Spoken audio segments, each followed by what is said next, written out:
It's Wednesday, April the 8th, 2026, and it's time for The Swamp, so don't forget to like and subscribe to the channel for daily updates you probably won't see in the mainstream, and every article is linked below in the description, and if this video happens to be too long for you, then the highlight clips will begin dropping on the channel tomorrow morning at 8 a.m. Eastern, and we're going to kick things off with the White House. Quote, "We untied just a fraction of our strength, and Iran suffered a devastating military defeat." Yeah, so I'm going to start with Iran again because the ceasefire so far seems to be holding. It's a little unstable, I think would be to put it lightly, because there were some bombings in Lebanon. Iran was blaming us for it, and I guess we weren't aware that Lebanon was supposed to be inside or within the confines of the ceasefire. So they're kind of mulling that over right now, but I think the ceasefire is still holding overall, but we're going to get into that. And we're going to start with Secretary of War Pete Hegseth. He briefs members of the media at the Pentagon for the first time since Tuesday evening's ceasefire announcements. Let's see what he says about it. Iran has been a threat to the United States and the free world for 47 years.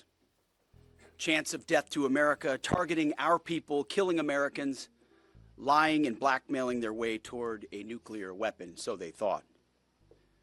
No longer. Not on our watch. Other presidents marked time and kicked the can down the road. President Trump made history.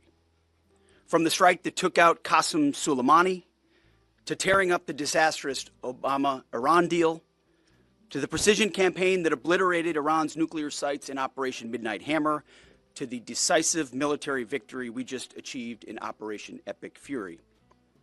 No other president has shown the courage and resolve of this commander-in-chief. President Trump forged this moment. Iran begged for this ceasefire, and we all know it. As the President truth this morning, a big day for world peace. They begged Iran for it. wants it to happen. They've had enough. Operation Epic Fury was a historic and overwhelming victory on the battlefield. A capital V military victory. By any measure, Epic Fury decimated Iran's military and rendered it combat ineffective for years to come. You see, in less than 40 days, one of our combatant commands, Central Command, CENTCOM, using less than 10% of America's total combat power, 10%? dismantled one of the world's largest militaries. 10%. The world's leading state sponsor of terrorism proved utterly incapable of defending itself, its people, or its territory. We untied just a fraction of our strength, and Iran suffered a devastating military defeat. Holy shit, man. Our military is absolutely insane. It is crazy how powerful our military is. Using only 10% of our total military force, our total military power was used in the entirety of the Iran conflict. That is absolutely wild. Absolutely mind-blowing to me. All right. So we got a couple of more from Secretary Pete Hegseth. We're not going to get into a whole lot of it. I'm not going to play him for like 15, 20, 30 minutes or anything like that. I think I only have like 2 clips after this, and both I believe are like right around 2 minutes or less. And we're going to start with this one. Secretary of War, Operation Epic Fury was a historic and overwhelming victory on the battlefield, a capital V military victory, which we already heard that clip. I just wanted to say that again because that sounded very awesome. In less than 40 days, one of our combatant command, CENTCOM, used less than 10% of America's total combat power. And Secretary of War also says Iran's defeat is America's retribution for every American loss to Iranian terror. Don't forget, they've been terrorizing the United States and their neighbors and other countries around the world for 47 years. A lot of it was in the Strait of Hormuz. You know, even Asian countries, other countries throughout the West are using the Strait of Hormuz to get their oil, at least in some point over the last 47 years. And they've been fucked with by Iran, the IRGC, the Ayatollah, whatever you want to call them, for the last 47 years. And it's hopefully we're going to see an end to that in some way, shape, or form. Although I somehow doubt that we're going to see a total end of whether there's skirmishes or bombings or some kind of conflict here or there, because I doubt that we totally obliterated their military personnel. They have 1.3 million military personnel if you include their reserves in Iran. So, I mean, look, they may not have the equipment. They may not have a lot of the firepower, if not most of it, as well as their Navy and their Air Force. And I don't know, man. I just hope that this holds. and we can finally move on with other matters. And anyway, in the meantime, especially those brave troops killed by Iranian-made IEDs in Iraq and for the suffering their regime has inflicted around the world, now we have a chance at real peace and a real deal. The War Department, for now, has done its part. Iran's defeat is America's retribution for every American lost to Iranian terror, especially those brave troops killed by Iranian-made roadside bombs in Iraq that my generation knows so well, and for the suffering their regime has inflicted around the world. Now we have a chance at real peace and a real deal. The War Department, for now, has done its part. We stand ready in the background to ensure Iran upholds every reasonable term. And as everyone knows, nobody makes a better deal than President Trump. Iran's defeat is America's... There you go, man. The deal maker in chief. Peace through strength.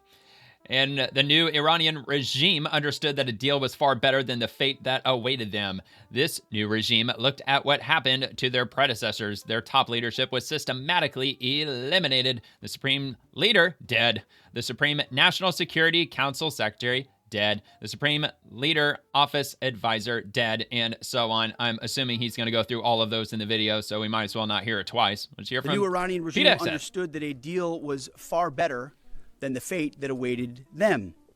This new regime just happened to look at what happened to their predecessors. Their top leadership was systematically eliminated. The previous Iranian supreme leader, dead. The Supreme National Security Council Secretary, dead. The Supreme Leader Office Advisor, dead. The Supreme Leader Military Office Chief, dead. The Defense Minister, no longer with us. The IRGC Commander, dead. The Armed Forces General Staff Commander, dead. The Intelligence Minister, dead. The IRGC Navy Commander, no longer here. The IRGC Intel Chief, dead. I skipped over a bunch, and I could go on and on and on. That's funny, because I skipped over the them too. So-called new supreme leader wounded and disfigured. They're all dead. This new regime was out of options and out of time, so they cut a deal. They know this agreement means that they will never, ever possess a nuclear weapon. Under the terms, any nuclear material they should have will be removed. Any material, they should not have will be removed. Right now, their dust is deeply buried and watched 24/7 overhead. The president has been clear from the beginning, there will be no Iranian nuclear weapons. Period. Full stop. Other presidents said it. President Trump did it. Yeah, apparently one of those agreements that we agreed to is that we're going to go into that underground area that we bombed the hell out of, the nuclear facility, the research facility, whatever it was, and we're supposed to go in there and collect and remove all of the radioactive material, I guess that's part of the plan. Not sure exactly what that's going to look like, or how long it's going to take. I mean, if it's already buried underground, I don't really see the point in it. Just let it sit there. I don't know. What do I know? All right, DOW rapid response to the Warriors. I say, well done. So he has a message for our brave Warriors. To the Warriors of epic fury, I say, well done. You're the backbone of our country. Your skill, your bravery, and sheer guts and grit showed the world what America is all about. I'm proud of you. We're proud of you. President is proud of you. Job well done. But stay vigilant and stay ready. To the families of our fallen, might not hold. Your sacrifice was in service of a historic cause, and we will always remember your heroes, our heroes. We will continue to honor them. And to our Israeli allies, thank you for being a brave, capable, and willing ally on this battlefield. The rest of the world and the rest of our so-called allies saw what real capabilities look like. They should take some notes. Our troops, our American warriors, deserve the credit for this day. But God deserves all the glory. Tens of thousands of sorties, refuelings, and strikes carried out under the protection of divine providence. A massive effort with miraculous protection. Dude 44 Bravo spoke for all of us. God is and he's safe. Yes, he is. That was a miracle. I cannot believe that the Iranians did not find that fighter pilot. That is nothing short of absolutely spectacular. And for his fighter jet, the F-15, to go down on Good Friday, and for him to survive out there on his own, injured, I might add, and for him to be picked up and rescued on Sunday morning, Easter morning, it's just nothing short of incredible. And we got this from President Trump. The United States will work closely with Iran, which we have determined has gone through what will be a very productive regime change. There will be no enrichment of uranium, and the United States will, working with Iran, dig up and remove all of the deeply buried B-2 bombers' nuclear dust. Okay, so that's where I read that. It is now and has been under very exacting satellite surveillance. Thanks to the Space Force, nothing has been touched from the date of attack. We are and will be talking tariff and sanctions relief with Iran. Many of the 15 points have already been agreed to. Thank you for your attention to this matter, President Donald J. Trump. So if they play ball and if things look good and if they're on the upswing, hopefully, I mean, look, I don't think that they really should remove a whole lot of sanctions, tariffs, and so on until they start freaking liberating their people. What that might look like, I don't know. Maybe over a period of time, lifting up these laws and that law. Start with Sharia law. Why don't you start with that? Because isn't that one thing that they have implemented in Iran? And they've got like what the Sharia law police or the hijab police or whatever the hell they call them. If they ever see women walking around without their hijab on, they point at them and they accuse them and they shame them. And they report them. They fine them. They prison them. All right, so Eric Doherty just in. Israel is launching massive amounts of strikes on Iran-backed Hezbollah, and Iran is ticked off. State media reports that Iran has halted the passage of oil tankers through the Strait of Hormuz after Israeli attacks on Hezbollah in Lebanon. Earlier today, we know 2 vessels were able to go through this passageway, but again, the state media is reporting that the Iranians are choking off the strait. Oh, by the way, before I do this, hold on, I'll start over. This was 9 hours ago. That was about 11 o'clock this morning because things may have changed throughout the day as we move along. Let me start this over and let's rock. We start with breaking news. State media reports that Iran has halted the passage of oil tankers through the Strait of Hormuz after Israeli attacks on Hezbollah in Lebanon. Earlier today, we know 2 vessels were able to go through this passageway. But again, state media is reporting that the Iranians are choking off the strait. I just got off the phone with a senior Israeli official who was sounding the alarm about this action by the Iranians, saying only just a few hours into this ceasefire, the Iranians are already showing that they are trying to leverage their control over the strait and put pressure on global energy trade. And it also comes after reports overnight indicate that an Iranian attack hit Saudi Arabia's east-to-west oil pipeline. And there was significant damage that was currently being assessed. This is important because this pipeline is the only outlet for Saudi crude exports. And as the Iranians are putting... Right, and that's also the pipeline that they were using to get oil off to the Red Sea. So that way Saudi Arabia didn't have to use the Strait of Hormuz to export their oil. So they were, which was amazing that they already had that pipeline in place for them to have that ability, almost like a contingency plan, or literally was. And for them to have hit that pipeline, that was obviously very deliberate. Pressure on the strait, they once again are trying to leverage this ability to put pressure on global energy exports. It comes after we got a new statement from President Trump this morning about Iran's nuclear program. The president on Truth Social said the United States will work closely with Iran, which we have determined has gone through what they will be a very productive regime change. There will be no enrichment of uranium, and the United States will, working with Iran, dig up and remove all of the deeply buried nuclear dust. The president referring to Iran's enriched uranium there. And again, a lot of moving parts with this agreement that is very new. We saw overnight new strikes against Iranian oil infrastructure on Leavitt Island. This is just off the coast of Iran. A refinery there was... Yeah, and supposedly that wasn't the U.S. or Israel that conducted those strikes. Rumors are that it was another neighboring Middle Eastern country, somewhere around the vicinity of Iran, as retaliation for Iran bombing any one of those 14 countries that it's nearby during the early part of Operation Epic Fury. But I don't think that they've really had any solid confirmation as to exactly who dropped what and where it may have come from. CBS News: explosions rocked Lebanon's capital, Beirut, on Wednesday as the Israeli military carried out the largest strike against Hezbollah terrorists since the beginning of Operation Roaring Lion, which is the Israelis' version of Operation Epic Fury, Israel's campaign against the Islamic Republic. Lebanon said at least 112 people were killed and hundreds of others were wounded, making it one of the deadliest days in the Israel-Hezbollah war as Israeli strikes hit several commercial and residential areas in central Beirut without warning. Iran is accusing Israel of violating the conditional ceasefire announced by President Trump by continuing its war with Hezbollah in Lebanon, but Israel had said the agreement does not extend to its war with the Iran-backed Hezbollah, although mediator Pakistan says that it does. So this is just one of these things that could lead to the collapse of the ceasefire altogether. So, I mean, I would at least hope that Israel just backs off of Hezbollah, at least for the next couple of weeks. And that's how long that this ceasefire is supposed to last, while they sort of iron out all the details, try to put everything on paper, and try to get something signed. So let's check this out. Big explosion. Middle of broad daylight, too. See that one more time. Good grief.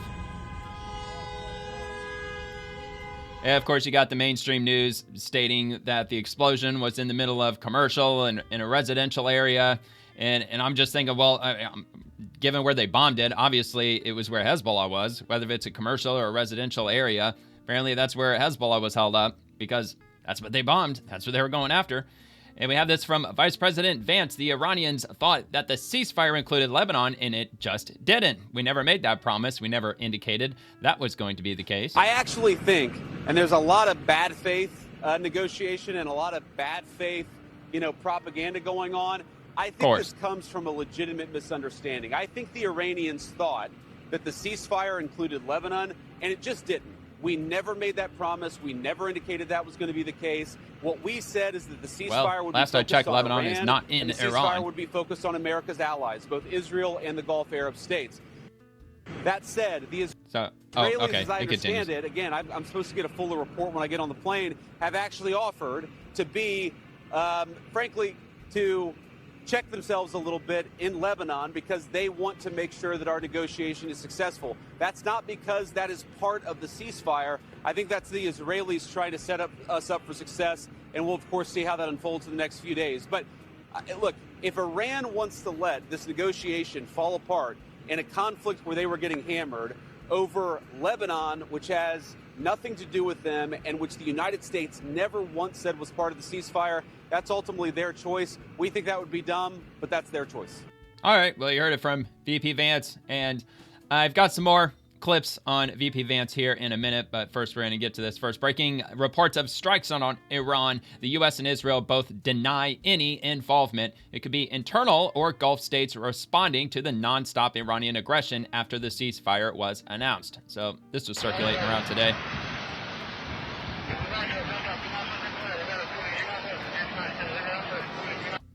And of course, there's no 100% confirmation that this is in Iran or that this was even today or even last week. So, yeah, just take it for just take it with a grain of salt. I guess that's all I have to say. But they're claiming that this is in Iran, so that's about as far as I can go with it. And it's not community noted, even though this one only had like 110 likes. So from this account specifically, not a whole lot of traction was gained from this post specifically. But I saw the same video on other posts out there. So, and it came from open source intel with 1.2 million followers. So it's probably legit. I'm just saying. Probably. Not definitely, but probably.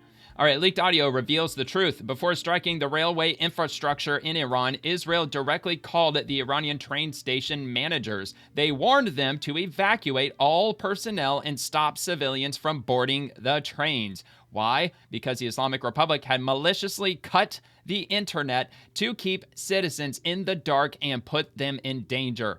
Think about this staggering contrast. The IRGC begs families to send their children to act as human shields, while Israel makes direct phone calls to bypass the internet blackout and save Iranian lives. This is the most humane method of war against the most inhumane terrorists on earth. سلام آقای محمدی خوب هستید؟ Oh man, there's no subtitles. آقای محمدی شما الان I'll just give it a few seconds. not going to understand this, unfortunately. ببینید تا 9 شب قرار این بمباران ادامه داشته باشه. لطفاً این ترک کنید این منطقه رو الان.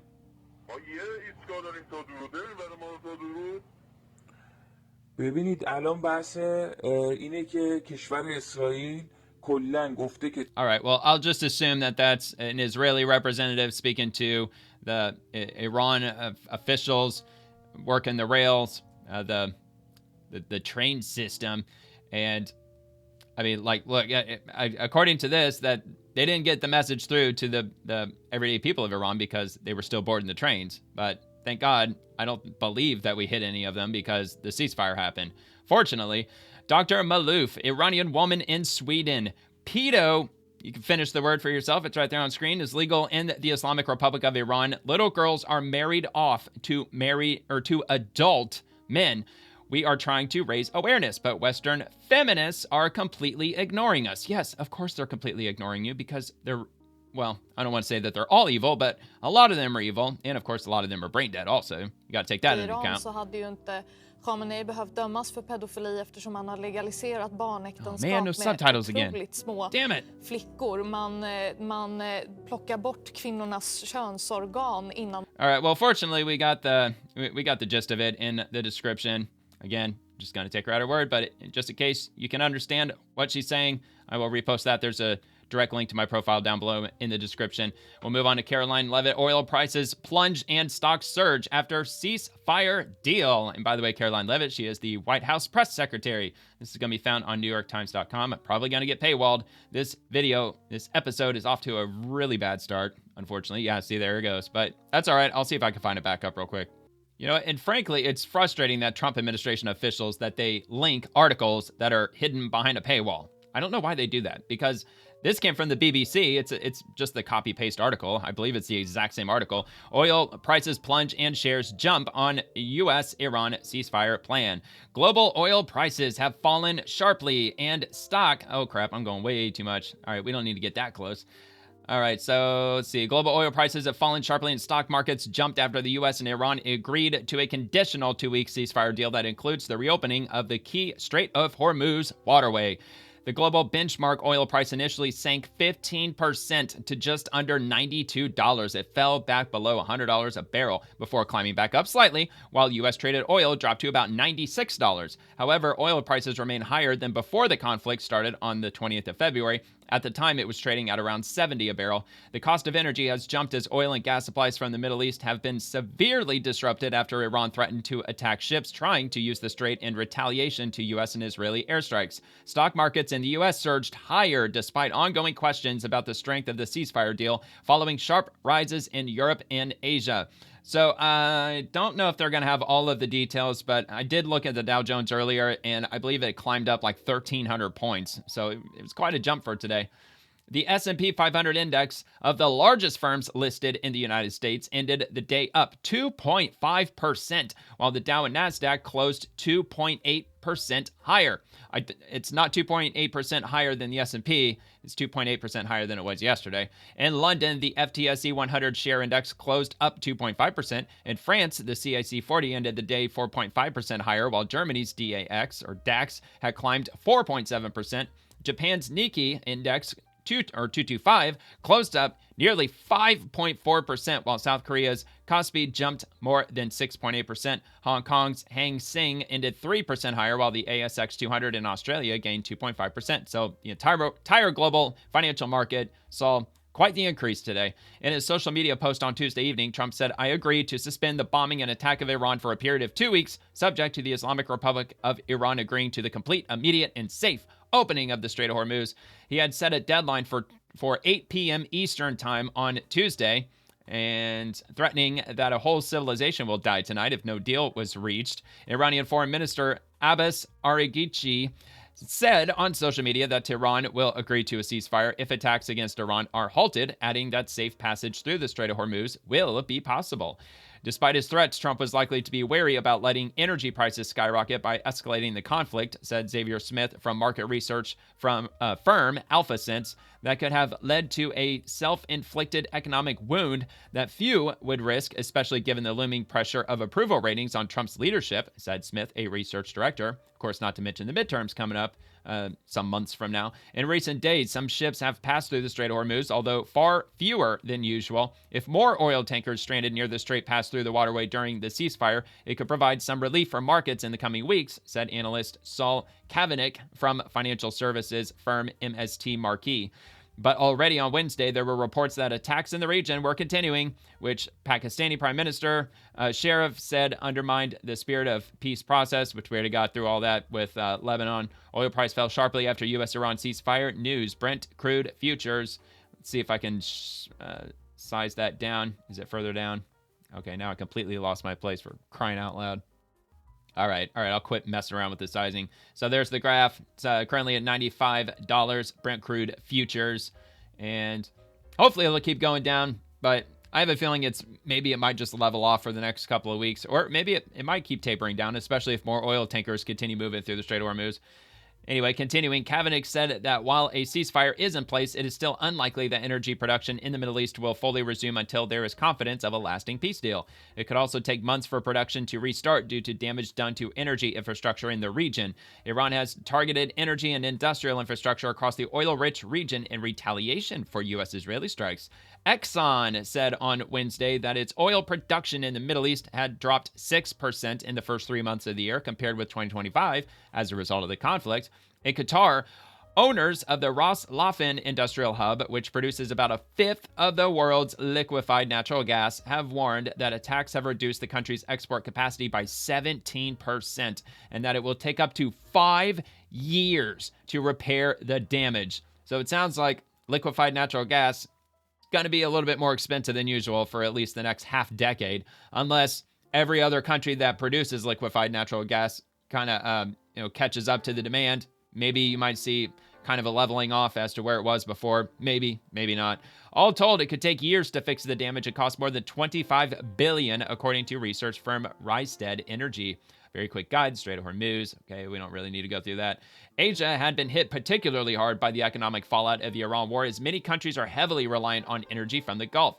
Yes, and who was it? I'm trying to remember which country that was. Well, it was in Asia. Might have been Japan, but they reported that their oil prices... Oh, no. Okay, now I remember. It was Saudi Arabia. They reported that the cost per barrel of Saudi oil that's being sent to Asia, I don't think that they gave a specific country. I think they just said being shipped off to Asia, had increased to $190 a barrel. And again, in the United States, we're less than $100 a barrel. So they're almost doubling the cost of oil in certain areas of Asia, at least those who are reliant on Saudi oil. Governments and companies across the region have announced measures in recent weeks to deal with high energy prices and fuel shortages. Many airlines in the region have raised fares and cut flights in response to surging jet fuel prices. Developing countries in Asia have been especially affected by the conflict, as many do not have their own refineries or sufficient oil reserves, said Ichiro Kutani from Japan's Institute of Energy Economics. The ceasefire is good news for Asian countries. If it holds, oil prices will return to normal states, though this will take some time. And that concludes the article from the BBC. From Eric Doherty, wow, Scott Jennings wrangles deranged TDS liberals who believe Iran over our own General Dan Kane. Quote, people just don't know who to believe anymore, unquote. Jennings, do you trust General Kane? He says we've destroyed like 13,000 military targets. You think that's a lie? Which I could confirm that also, because I've been getting that information directly from U.S. Central Command, because they have an official profile here on the X platform, and they've been updating almost on a daily basis, at least a few times a week, as to how many targets that they've been taking out. And it's over 13,000. It's probably, frankly, it's over 14,000 at this point, at least at the point of the ceasefire. So they go back and forth. Why read it when we can just watch it right here? It's on CNN. People just don't know who to believe anymore. And when you can't trust anyone, you turn to conspiracy. Do you trust General Kane? He says we've destroyed like 13,000 military targets. You think that's a lie? I'm not sure because the chairman of the Joint Chiefs of Staff. No shit. General King. We have gotten so much not sure disinformation. Yeah, if he was appointed by a Democrat, if it was a Democrat president, oh my God, every single word they would take from General Dan King would be the gospel freaking truth now, wouldn't it? This is a career military officer. Yeah. A man of high honor and high. What do you think? I mean, you with sit in on top the secret and classified Can we not information. Trust what General Kane is telling us about the military devastation we have wrought on these terrorists? We've got the best men and women serving us and the best generals and best intel. Oh, come on, don't change the subject. Those who work, these are career who do an incredible job. At what point do we say that the people who are in leadership are the problem? We're not questioning the integrity of the career military folks, Scott. That's can't a red give Trump herring. one single win now, like can to throw they? out anytime we criticize the people who They're are giving at us the the subject. information. They're giving us the details.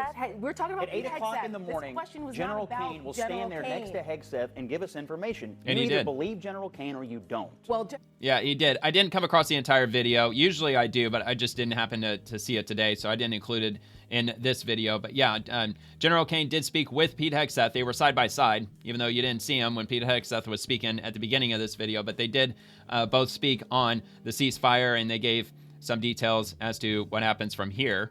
But it really doesn't matter. It doesn't matter from the point of the Democrats and people who align with the Democratic Party. As long as Trump is in charge, anybody who is in Trump's vicinity, you can't believe a single word that they say or anything that they do. And Democrats are talking about impeaching Trump because he posted that Truth Social post the other day saying that he's going to wipe out an entire civilization. And of course, they took that completely literally because, they take everything literally and extremely emotionally.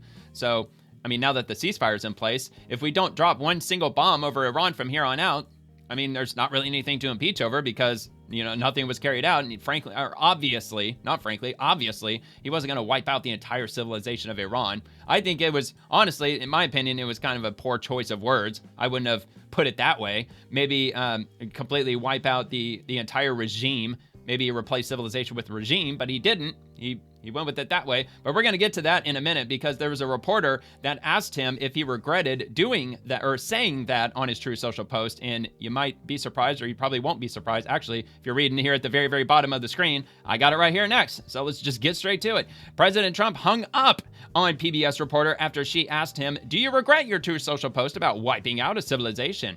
Pure Trump move. So we don't have the video clip or an audio clip. Not sure if they just weren't recording. I don't know why they wouldn't have been recording at the time. Maybe they were in a room with President Trump where phones or cameras were not allowed. But anyway, they've got the text. I asked about Lebanon still being hit and if he'd seen that.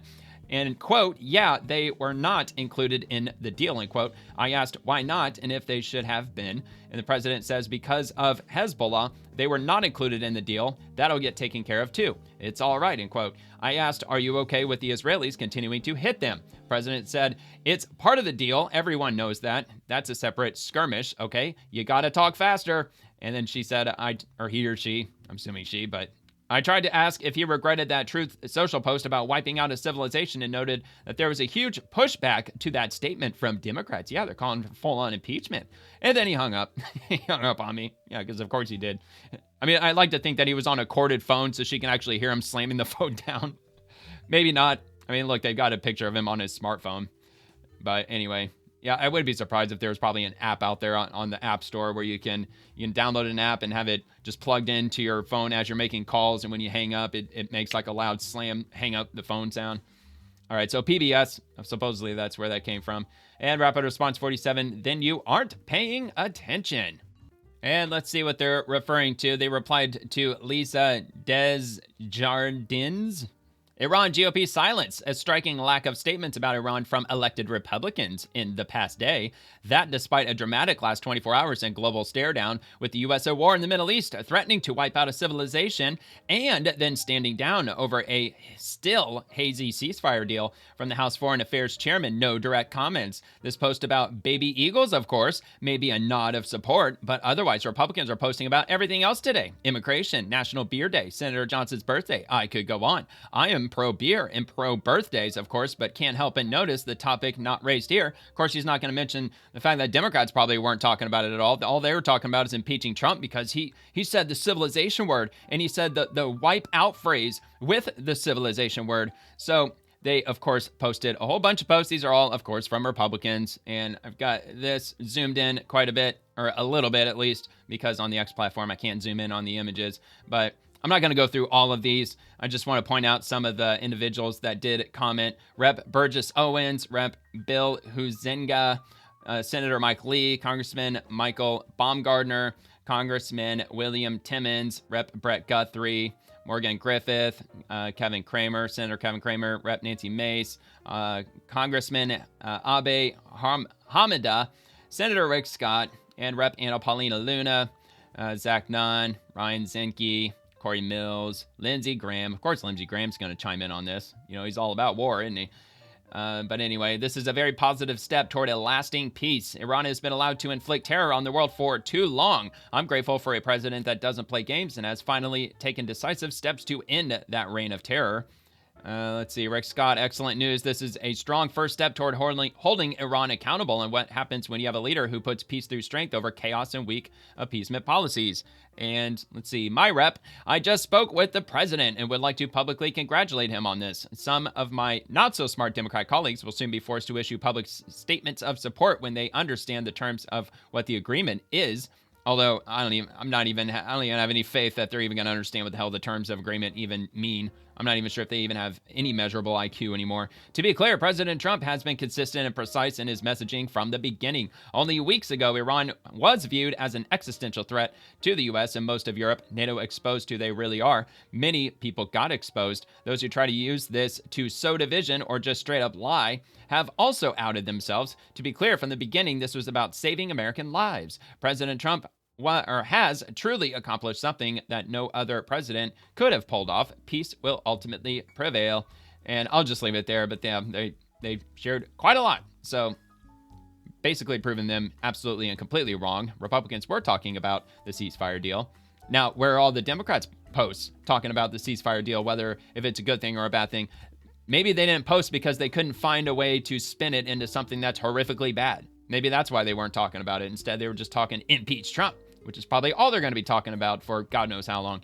All right, human events from Jack Posobiec. Everyone is looking at the wrong strait. This has always been about China. And I imagine that Jack Posobiec probably knows where China gets at least half of their oil from, if not the majority. They get it from the Strait of Hormuz. So even if you're talking about China, it's definitely like closely tied with the Strait of Hormuz. China is, because they get so much of their oil from the Strait of Hormuz. But let's hear them out. Well, Steve, I'm not going to believe any 10 points until I hear them from the President of the United States, Donald J. Trump. And we've seen 10 points and 5 points and 15 points, and Pakistan came out with theirs, and the Chinese Communist Party came out with theirs as well. And so we have to see when the dust settles, perhaps the nuclear dust in this case, when it settles, to figure out what's going on. But I keep saying, dust. And I've said from the very start, that people are looking at it and they're saying Israel, Iran, the United States, but I would submit to you that everyone is looking at the wrong strait. This has always been about China. This is about China and the BRICS and the multipolarity trying to rise themselves above. It's certainly an element of it. As the U.S. dominated unipolarity, and they're trying to position this, you're already seeing this, Steve, they're trying to position this as an American Suez. And they're talking about the fact that the tolls were taken, as I've talked about just about every time I've been on here, going back to day one, the fact that the tolls are being taken in Chinese yuan. This is a trial run on the world stage with everyone looking, proof of concept of de-dollarization. Uh-oh. De-dollarization with I know they've been talking about that for a while. Back China to has. Chinese currency. Don't think for a second that that is not BRICS, that's not the Belt and Road Initiative, that's BRI. And what is Xi Jinping doing in just a couple of days? Well, the leader of the Taiwan Opposition Party just landed in China, and she is going over to meet with Xi Jinping. Interesting. Hold it. All right, well, maybe there is something to be said about that. Maybe they are trying to work out a deal between Iran and China to cut out the U.S., cut out the petrodollar entirely. And maybe that was some ammunition into Operation Epic Fury. Maybe the whole they must not have nuclear weapons. It could have been a cover. Maybe it was a cover. I mean, I don't know. I mean, Jack Posobiec, I doubt he's privy to classified and top secret information. We'll probably truly never know. Maybe like 80 years from now when they decide to release all the classified information with regard to it, maybe then we might know. But in the meantime, I guess we'll just be assuming that they were almost going to have a nuclear weapon in 3 to 6 months. All right, Scott Jennings, if you want to know how deep the TDS, Trump Derangement Syndrome, runs, then watch this. Let's watch this. People just don't know who to believe anymore. Oh, wait, we already saw that, didn't we? I think we did. And when you can't trust anyone. Yeah, we already did. So Scott Jennings posted that. So who posted that before? Okay, it was Eric Doherty. He reposts all kinds of stuff. All right, we'll just skip on past. From RNC Research, by the way, what is a woman at Lawrence? And Lawrence, he is Lawrence O'Donnell. Okay. Anyway, from Libs of TikTok, fake news anchor Lawrence O'Donnell is actually complaining that Pete Hegseth said no man left behind because it doesn't include women. What an absolute joke.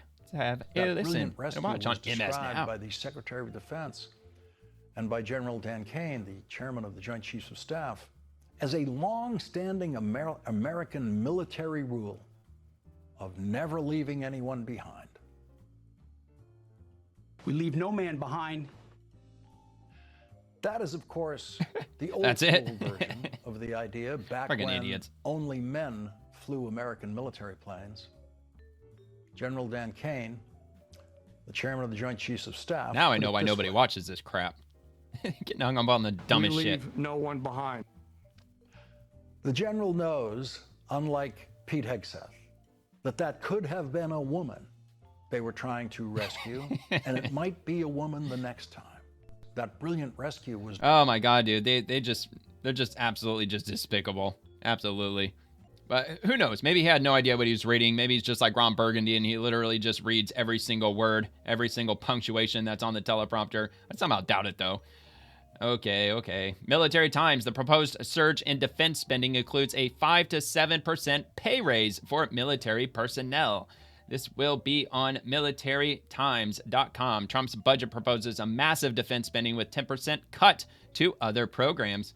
President Trump on Friday requested a 10% cut in non-defense discretionary spending for fiscal 2027 and a massive $500 billion increase in defense spending as the U.S. continues its war against Iran. Well, hold on a minute. When was this dated? Because, all right, okay, that's why. It's Friday, April 3rd, so this is outdated. Who actually reposted this? Oh, Military Times. Oh, okay. So this was reposted by somebody else. I get like 95% of my posts from government officials or politicians, people that are in the federal machine. And most likely, actually, I'm certain, although I can't remember who, I wish they would include that at the top, like who reposted it. But somebody reposted this and it's a few days old. But anyway, I'll go through just a little bit of it because most of it's still relevant. And the 2027 budget request comes as the president faces risky choices abroad, with the administration sending U.S. service members to the Middle East and a public at home feeling the economic crunch of skyrocketing gas prices due to the conflict. The request ultimately requires approval by Congress, where disagreement over Trump's spending decisions recently led to the longest government shutdown in U.S. history. Well, not sure that I would have phrased it that way. I would have said that Democrats were insisting on extending Obamacare subsidies, which is literally flushing our money down the toilet and out the other end into the hands of our insurance companies, essentially receiving just blank checks from the government. No thanks to Obamacare. The president's budget also reflects the administration's political priorities ahead of the 2026 midterm elections in November, when Trump's Republicans hope to maintain their small majorities in both the U.S. Senate and House of Representatives.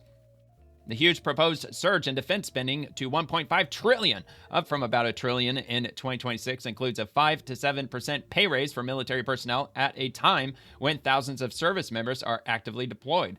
Look, just yesterday, I read a number. It was in the amount of $1 trillion that they estimate that is fraudulently stolen. They didn't specify if that was just inside the United States or if it was globally with regard to fraud, how much money is just taken from the hands of both the government and people. But if they were to completely eliminate it, which I know is not really possible that we could ever get to that point, you could take that money and put it directly to military spending.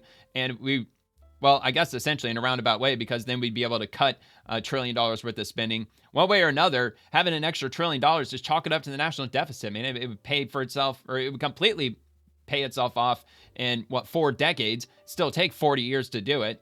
But you really think for the next 40 years, if that were possible and if they were to do that, you really think that politicians between now and then wouldn't come up with some scheme to try to redirect that money somewhere else and then send our deficit skyrocketing again. That's why I don't think the national deficit's ever going to come down, because they're always going to find an excuse to put money to something.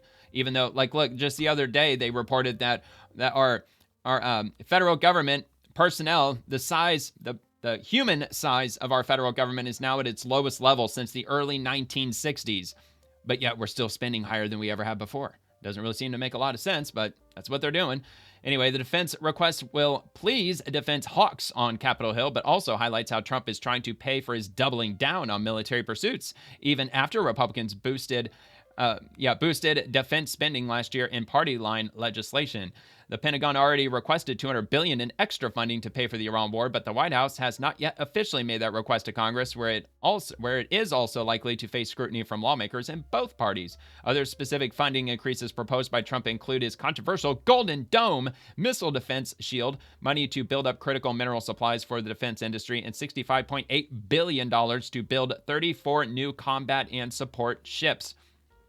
Funds for shipbuilding, a priority for Trump since his first term, include initial funding for the so-called Trump-class battleship, as well as submarines. It is unclear how this new spending would impact the U.S. budget deficit. Well, it would send it going up. That's how it would impact it. Because the projections were not included by the White House, the deficit is expected to grow slightly in fiscal 2026 to $1.853 trillion. That ain't slightly, man. That's still an absolutely absurd number, according to the Congressional Budget Office.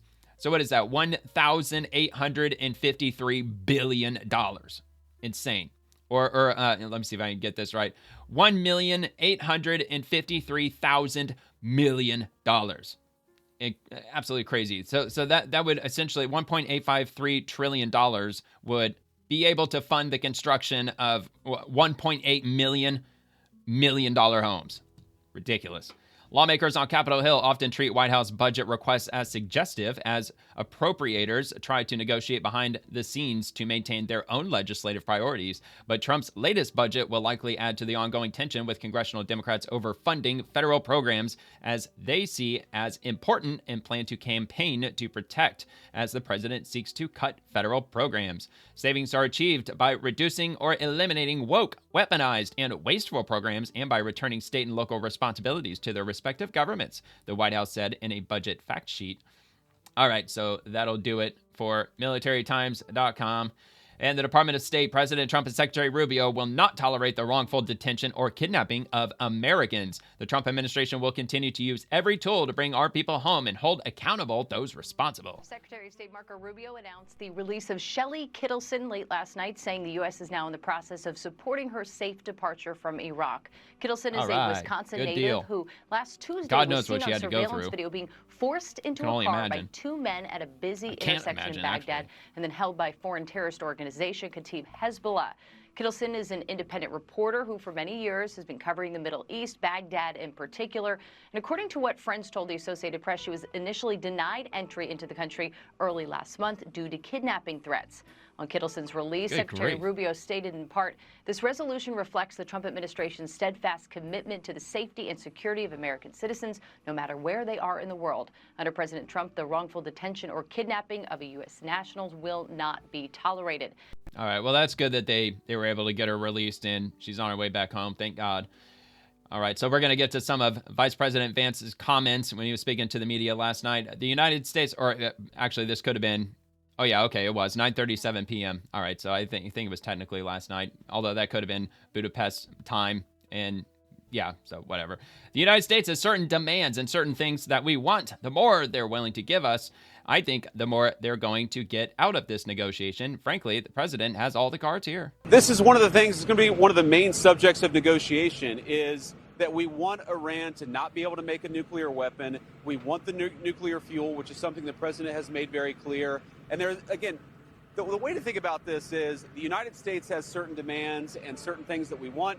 The Iranians have things they can get out of the negotiation. The more that they're willing to give us, I think the more they're going to get things out of this negotiation. The president's talked about sanctions relief. The president's talked about economic partnerships and things like that.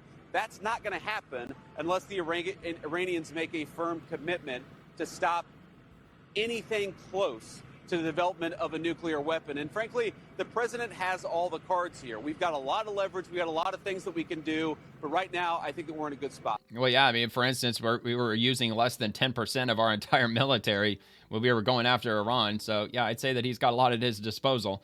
And the president has made very clear that the United States has a lot of leverage here. We have economic leverage, we have military leverage, and so on and so forth.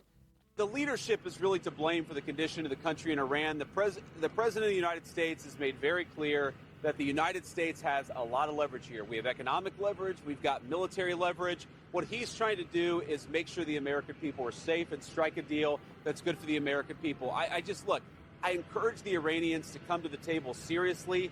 We've seen some signs that they're going to do that. We've seen some signs of bravado. Fundamentally, we're in a good spot. They're reopening the straits. We have a ceasefire. And frankly, if they break their end of the bargain, then they're going to see some serious consequences. Yeah, I suppose that the 8 o'clock deadline, I guess we'll end up seeing what that was all about if they decide to break the ceasefire, because I'm sure that's exactly what Trump's going to hang over their head if that's what they decide to do. By reclosing the Strait of Hormuz, we'll see whatever it was we were expecting to see last night at 8 o'clock.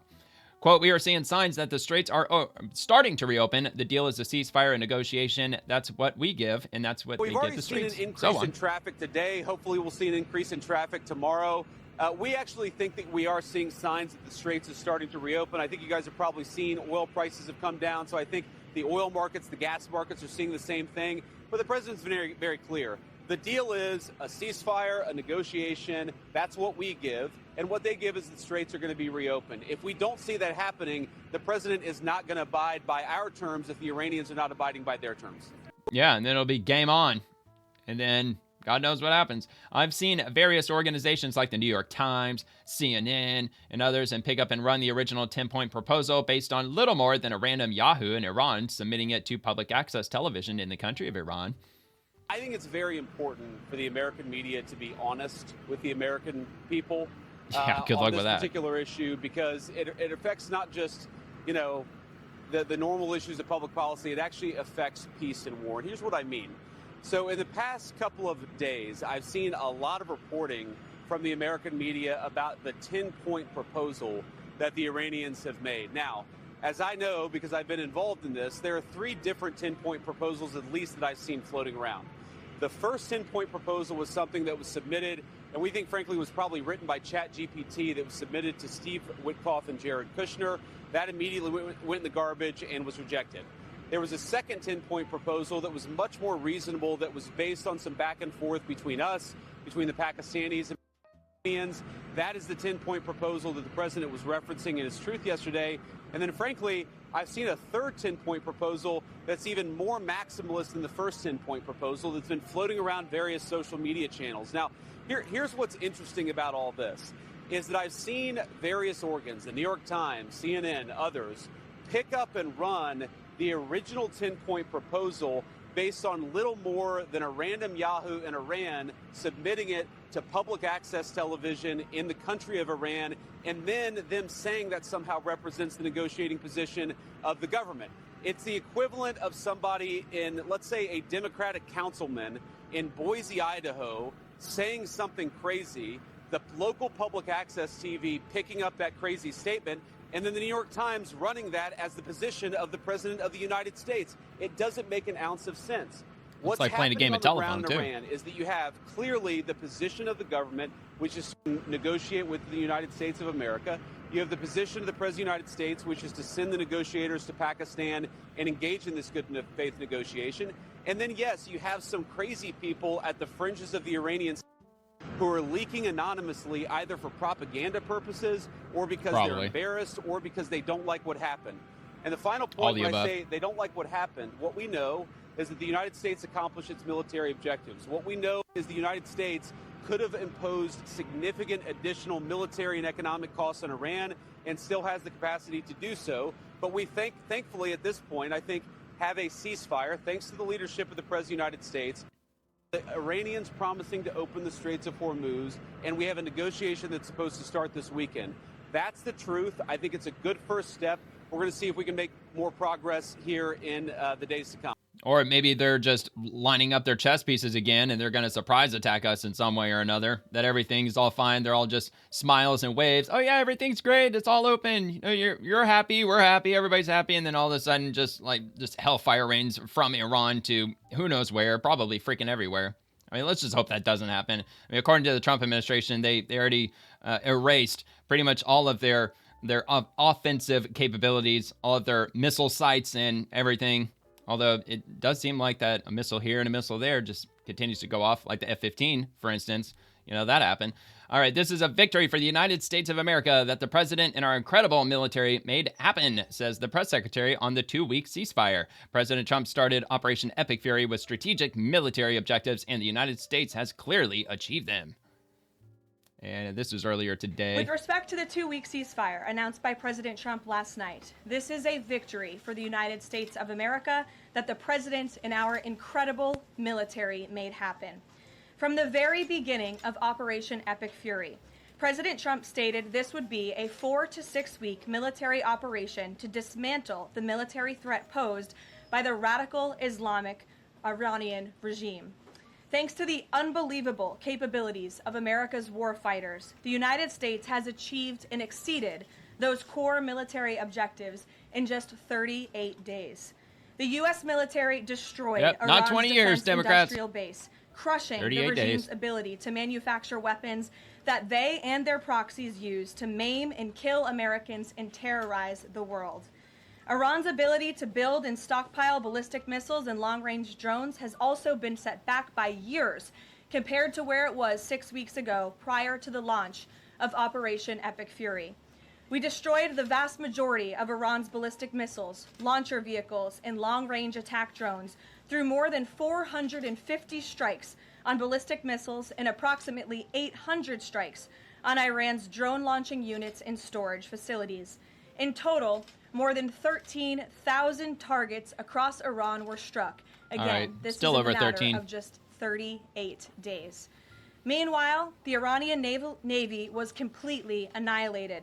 The United States destroyed more than 150 naval vessels in total, including 16 entire classes of Iranian warships.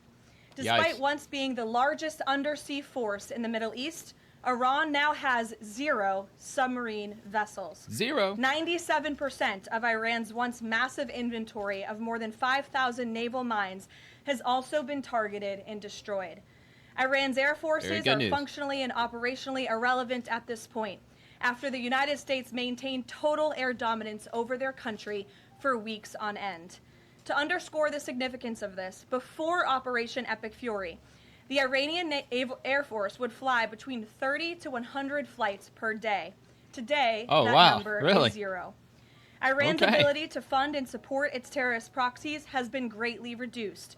At this point, Iran can no longer distribute weapons to its proxies in the region. And most importantly, Iran will not be able to acquire nuclear weapons. Prior to the start of this successful operation, Iran was aggressively expanding its short-range ballistic missile arsenal. Through these weapons and its navy, Iran was attempting to build a military buildup around their country that would pose an imminent and existential threat to the United States military assets in the Middle East, our allies in the region, and ultimately they still have almost all their military personnel. Iran was pursuing this dangerous and aggressive strategy for one reason: to hold the entire world hostage to its terrorist ambitions. The Iranians aim to use their expanded military capabilities as a shield around their country to continue achieving their ultimate goal internally, building nuclear bombs.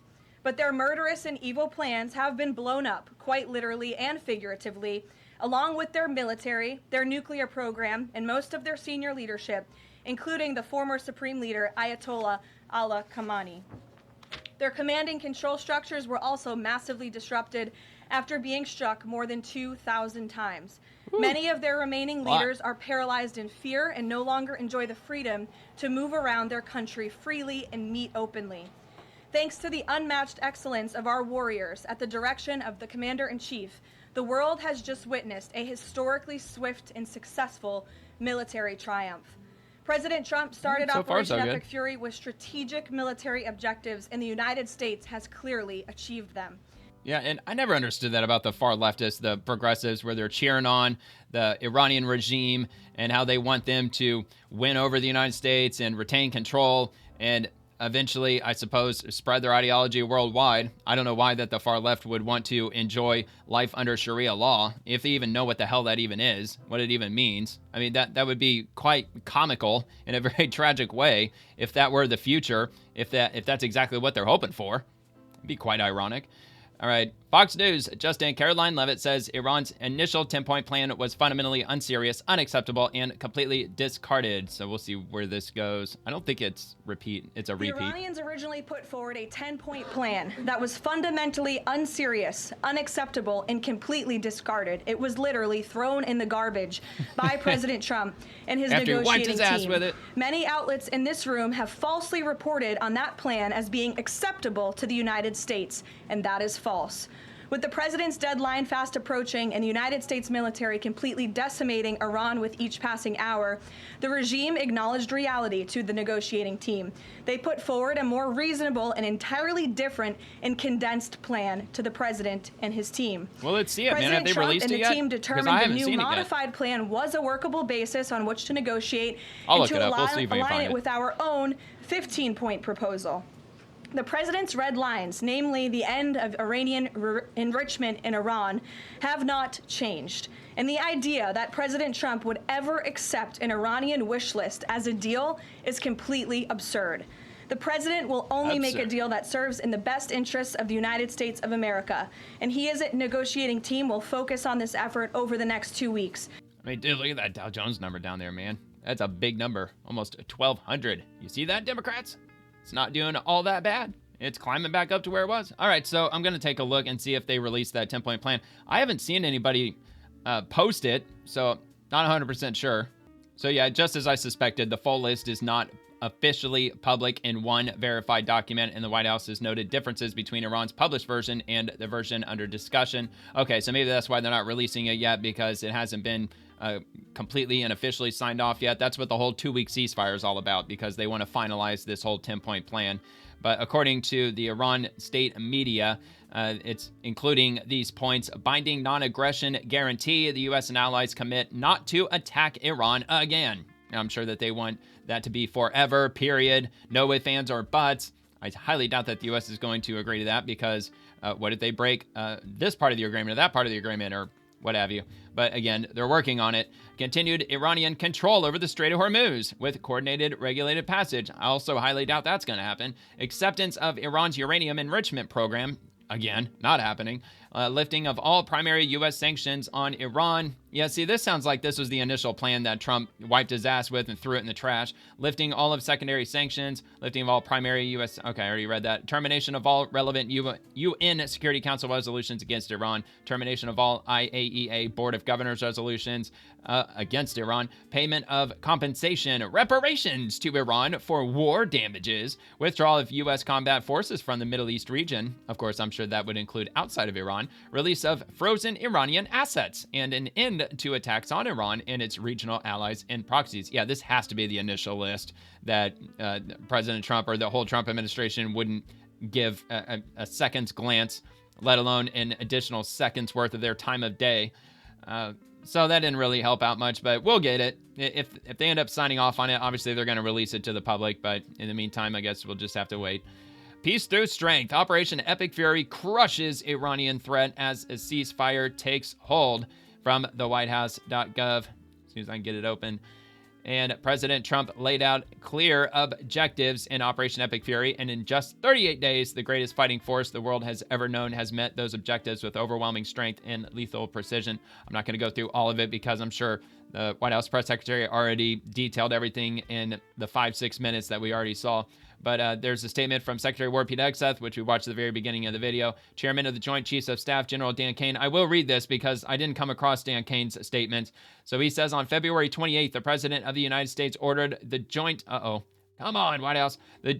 Ordered the joint force to execute Operation Epic Fury with the direction to accomplish 3 distinct military objectives: destroy Iran's ballistic missile and drone capabilities, destroy the Iranian Navy, and destroy their defense industrial base to ensure that Iran cannot reconstitute the ability to project power outside their borders. Over the course of 38 days of major combat operation, the joint force achieved the military objectives as defined by the president.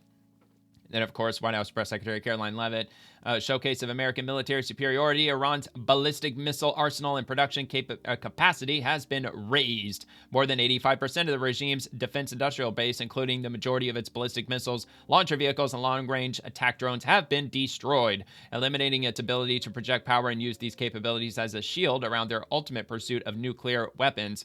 Yeah, because, like, if they still have 15% remaining, then, of course, they can still inflict damage in some way or another. However, they can't, obviously, project near the amount of power that they had with 85% of it being gone. Iran's air forces have been functionally neutered. They've been neutered.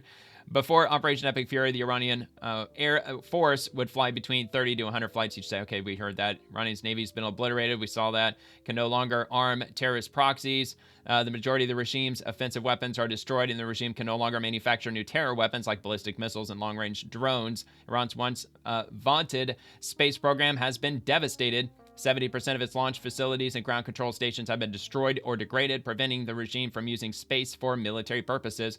And what's left of the Iranian regime is a desperate, dejected, and in denial. Iran's command and control structures have been shattered by more than 2,000 strikes, triggering leadership losses, paralysis, and military desertions. Operation Epic Fury by the numbers: over 10,200 total air sorties flown, over 13,000 targets struck, and then they list out specifically what the targets were. 2,000 command and control targets, 1,450 defense and industrial base targets, 1,500 air defense targets, 700 mine systems, 800 attack drone targets, 600 naval targets, and 450 ballistic missile targets. And over 1,000 incoming attack drone threats were intercepted, and over 700 ballistic missile threats were also intercepted. And there you have it. Absolutely decimating. Definitely we're in control for every second of that conflict, that's for damn sure. And we've got a little bit more from the White House press secretary. Yesterday marked the very first conviction under the Take It Down Act, landmark legislation that the First Lady of the United States played an instrumental role in getting passed. This is a huge achievement for the First Lady. And after we hear this from Caroline Leavitt, we'll check this out from First Lady Melania Trump.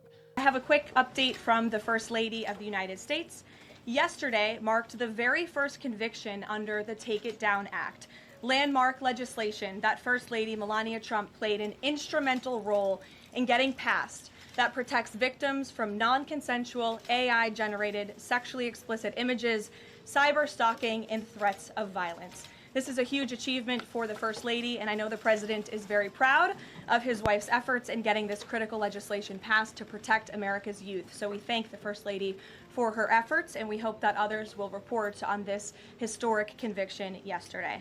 Yeah, as my understanding goes, it's legislation to prevent or it criminalizes people using AI to create explicit images of children. If I'm not mistaken. Take It Down Act, first conviction. Today marks the first conviction under the Take It Down Act, protecting victims from non-consensual AI-generated explicit images, cyberstalking, and threats of violence. Okay, so it doesn't just specifically pertain to minors. It just also pertains to people who don't consent to this. And they already have this law in place, and they've had it in place for a while in South Korea. And the only reason I know that is because I followed the whole Johnny Somali nonsense. He's that shit poster, the guy who just goes from country to country and just causes a bunch of mischief, and he gets in a lot of trouble, and they kick him out of the country, and then he moves on to the next country. Well, it looks like he might be serving a few years in South Korea because he's desperately trying to get out of South Korea, but he committed too many crimes. And a couple of those crimes were him generating AI deepfakes of a well-known South Korean woman and him making out, and they consider that to be explicit material. So it looks like he's going to be doing some time for that. Anyway, thank you, U.S. Attorney Dominic S. Gerace II, for protecting Americans from cybercrimes in this new digital age. And this will be on justice.gov. Columbus man pleads guilty to cyberstalking exes and creating AI-generated obscene material of adults and children. Columbus, Ohio. James Strawler, the second, 37 of Columbus, pleaded guilty in U.S. District Court today to cybercrimes that included both real and AI-generated explicit images and threats of violence to numerous victims. Strawler had installed more than 24 AI platforms and more than 100 AI web-based models on his phone. The defendant used telephone calls, voicemails, text messages, and web postings to engage in a campaign of harassment against his victims. Well, it sounds like he definitely knows his way around AI. It's too bad he didn't use those talents and abilities for, I don't know, something good or maybe something career-driven. Specifically, Strawler pleaded guilty today to cyberstalking, producing obscene visual representations of child abuse, and publication of digital forgeries. His conviction of publication of digital forgeries is part of the Take It Down Act, a law enacted in 2025 that prohibits non-consensual online publication of intimate visual depictions and AI forgeries. And of course, the article, it goes on for quite a bit. But here, I will read this, though. He created more than 700 images of both real victims and animated persons and posted them to a website dedicated to child abuse. Great. I certainly hope that they took down that website. An additional 2,400 images and videos on his phone were flagged as depicting nudity, morphed child abuse material, or violence. So, yeah, this dude's a real piece of work.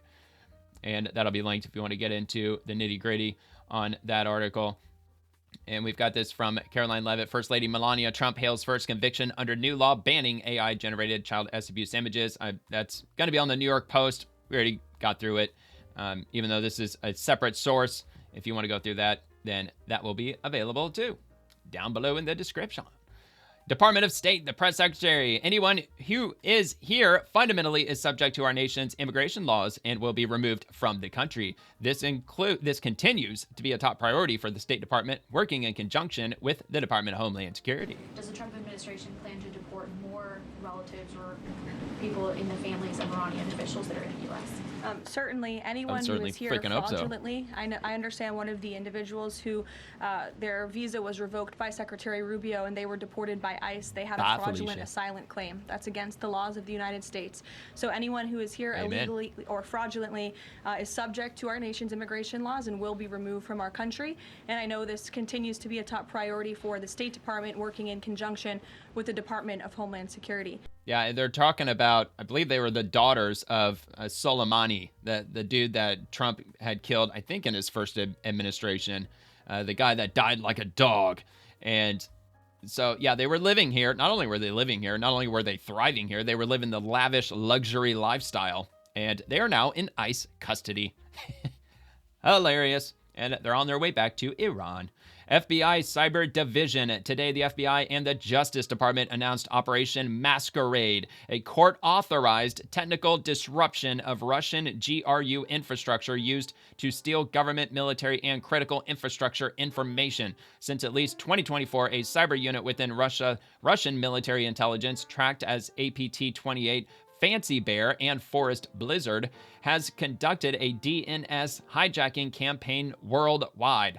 The GRU comprised routers used in homes and businesses to steal emails, passwords, and authentication tokens of high-value intelligence targets. Given the scale of the threat, we needed to act. The FBI operation cut off GRU access to compromised routers in the U.S. and prevented re-exploitation. The FBI will continue to work with international and private sector partners to identify GRU cyber activity and impose costs on state-sponsored actors who target the American people. And in case you didn't know, because I also didn't know, GRU, it stands for something that I would have never guessed.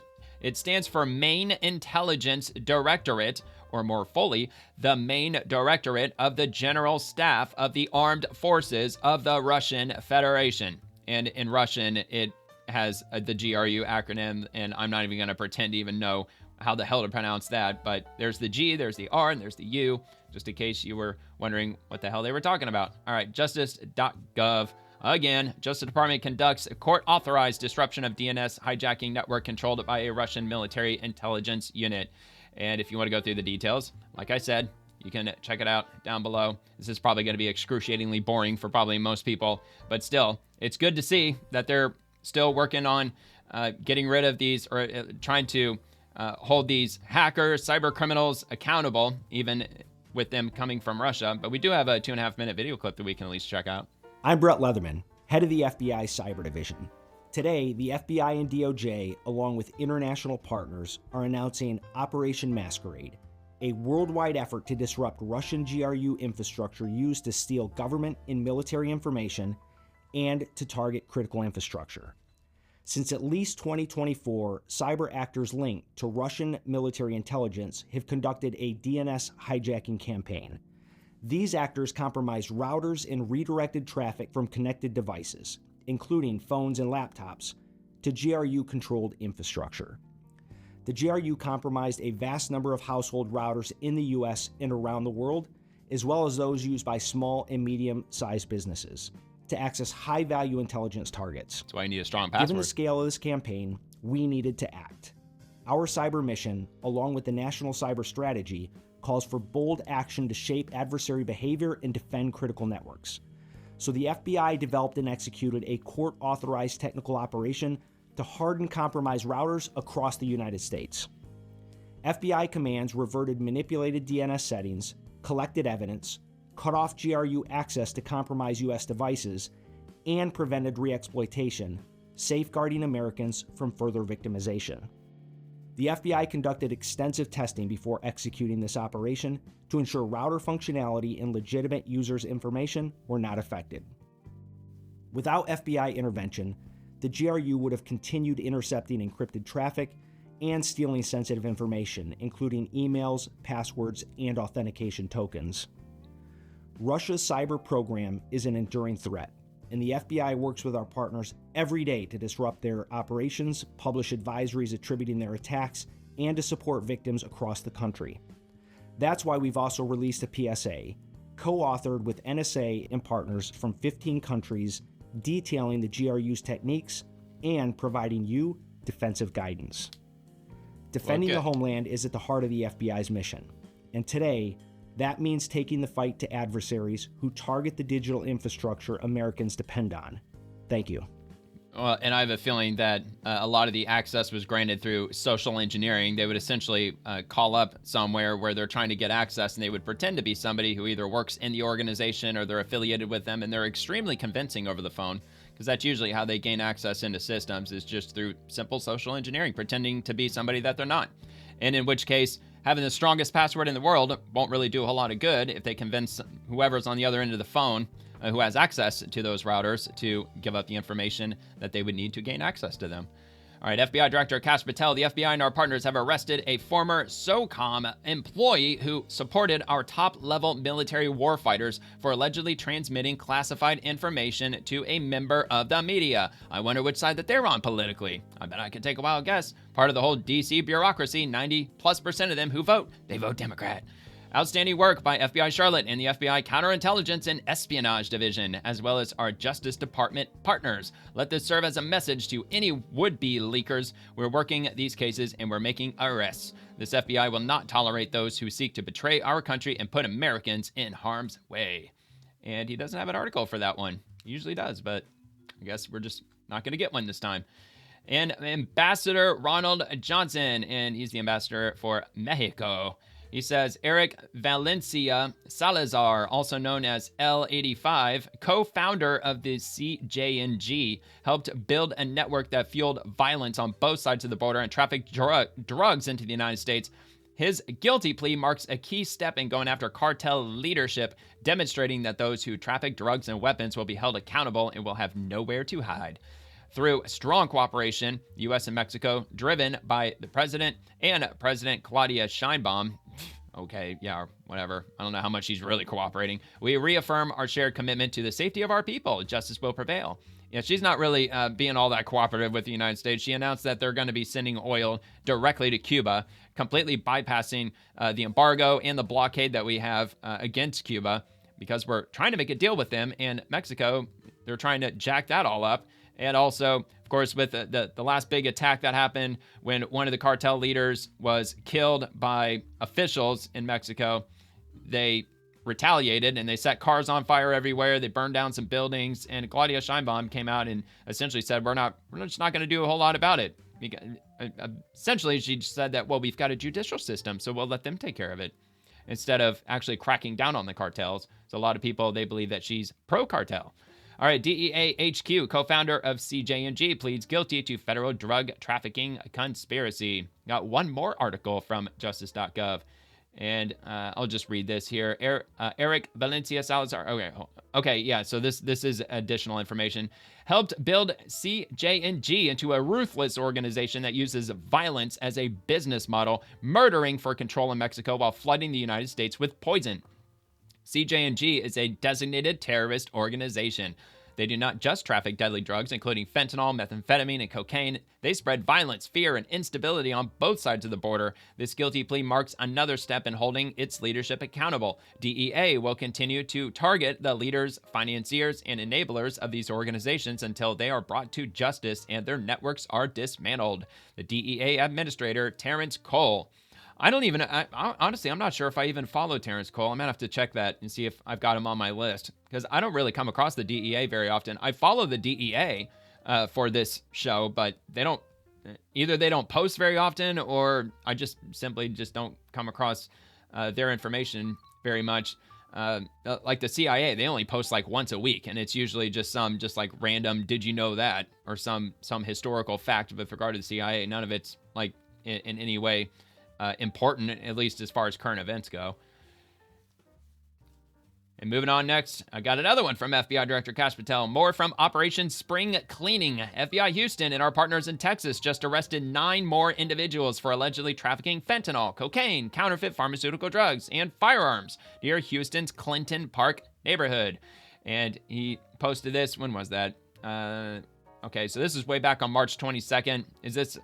I'm wondering if this is... Okay, so this was probably when he was announcing Operation Spring Cleaning. The FBI and our federal and state partners quietly executed a multi-agency operation last week, indicting 101 individuals in a sweeping violent crime takedown out of Missouri. Seizures included 11 pounds of cocaine and fentanyl, and so on and so on. 141 firearms. They indicted 101 suspects. Violent crime operation in southwest Missouri, which I believe I did cover that back when that was first released, back on March 22nd, right? Yeah, March 22nd. And acting AG Todd Blanche, the acting attorney general, today's D.C. Circuit stay, allowing the government to designate Anthropic, which is an AI company, if I'm not mistaken, as a supply chain risk, is a resounding victory for military readiness. Our position has been clear from the start. Our military needs full access to Anthropic's models if its technology is integrated into our sensitive systems. Military authority and operational control belong to the Commander-in-Chief and Department of War, not a tech company. Yeah, they were trying to dictate terms. Anthropic, they had some constitution of their own that they were abiding by, not the U.S. Constitution, but the Constitution as they see fit. And they were getting into some issues, to put it lightly, with the Department of War. And the Department of War decided to completely cancel their contract with Anthropic, which I would only imagine would probably come pretty close to just nuking the entire company, no pun intended. But yeah, it sounds like that they're still going to be working with the government in some form or another. But anyway, so that was good news coming with regards to Anthropic. And take a look at this from the New York Post. Crazed homeless man accused of slaughtering Irania Zarutska on train has been found incompetent to stand trial. Now, is it permanently incompetent? Probably not. It doesn't mean that he's never going to face justice. I'm sure that it's going to mean that he's going to be held up in some psych ward for God knows how long. So what is this? Irania Zarutska, alleged killer DeCarlos Brown Jr. calmly walks away after the fatal stabbing. All right, I'm assuming that's him right there, just calmly walking away. Anyway, the deranged homeless man accused of savagely butchering Irania Zarutska, a 23-year-old Ukrainian refugee on a Charlotte light rail train, has been found incapable to proceed on state murder charges. According to a motion filed April 7th, DeCarlos Brown Jr. was evaluated way back in December 29th at Central Regional Hospital, and the subsequent report determined he was not competent to stand trial, according to WBTV. His attorney has asked the court to delay his competency hearing by 180 days. Okay, so it does appear that someday, we're not sure when, that he will eventually have his day in court. The results were previously sealed in state court and were only revealed as the motion was filed. And that's Irania Zarutska. very attractive. She was very pretty. It was such a shame, absolutely ridiculous. And there's even cities that they painted murals of her. Was LA one of them? I'm trying to remember what there was another one. Oh man, it escapes me, but it kept getting vandalized. People kept vandalizing her portrait, her mural. For what reason? I have no idea, because they're far leftists and they just wanted the whole fucking thing to burn to the ground. That's why. There's no rationale. There's no reason. They can't be reasoned with. You know, anyway. Prosecutors did not object to the requested 180-day delay of Brown's Rule 24 hearing, which was previously scheduled for April 30th, which will determine whether he is fit to proceed with a potential death penalty trial. Brown is also facing federal charges and will remain in custody on that case, his lawyer Daniel Roberts said. A judge must now determine whether to accept the report's findings, and the case against him will likely be delayed until his capacity is determined to be restored by the court, the station reported. In the motion filed by Brown's public defender, he claimed the court-required capacity hearing cannot take place with the accused killer in federal custody, and that the court also can't order to have his capacity restored. If a judge agrees Brown is incompetent to stand trial, state law mandates the charges be dismissed. What the fuck, dude? Dismissed. If he is incompetent to stand trial. You really think that they're going to do that? Look, if that happens, you're not going to get a big revolt from the right. You're not going to get smashing windows and looting and chaos in the streets. You're just going to get a bunch of head shaking. I can't believe that the system absolutely failed this poor woman's mother and her family, and it's essentially by proxy, any immigrant coming in legally, or really any American citizen that's out on the streets in Charlotte. Anything could happen. You could get murdered, and the person will just be deemed incompetent. All right, we'll just let him go.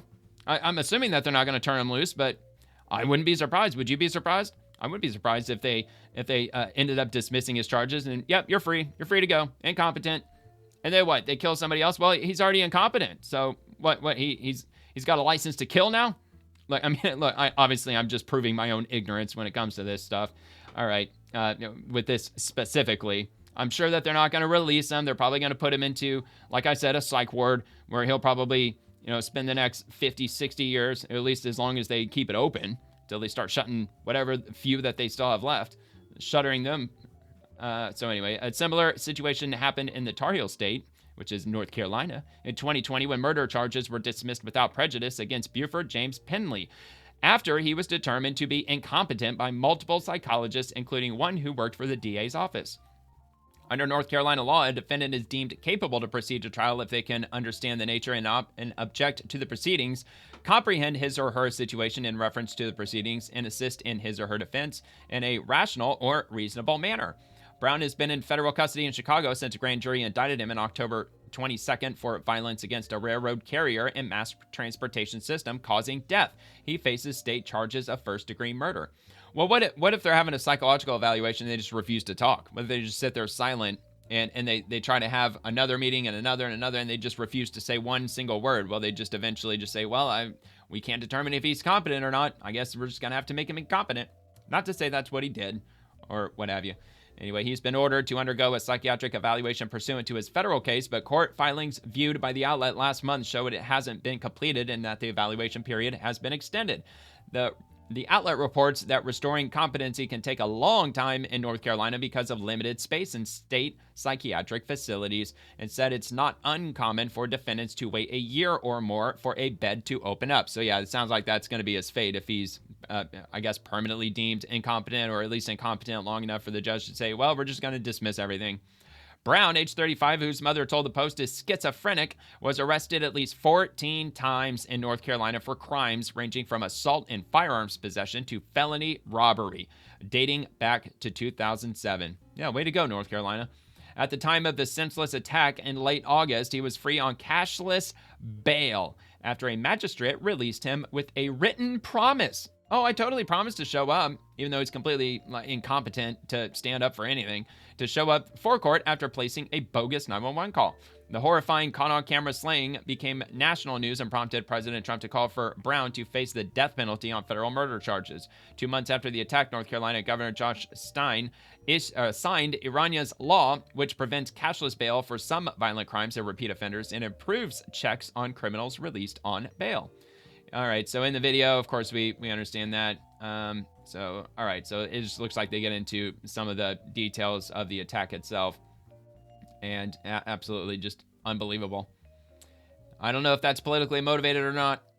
You really don't even know these days if this doctor is just some crazed political left-winger. I mean, it's really a shame that I even have to bring that up. That's how ridiculous that things have gotten. Okay, Treasury Department, new guidance released today from IRS News to help unlock economic opportunity and drive more capital to underserved communities across America. See, Democrats, it looks like the Trump administration can serve underserved communities as well. It's not just a Democrat thing. Looks like that the working families tax cuts, otherwise known as the One Big Beautiful Bill, actually came through for more lower income individuals, at least those who are operating small businesses.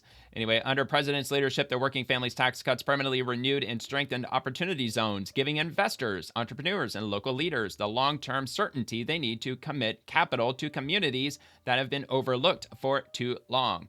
And I think that's what it's pertaining to. I think it's those who are underserved.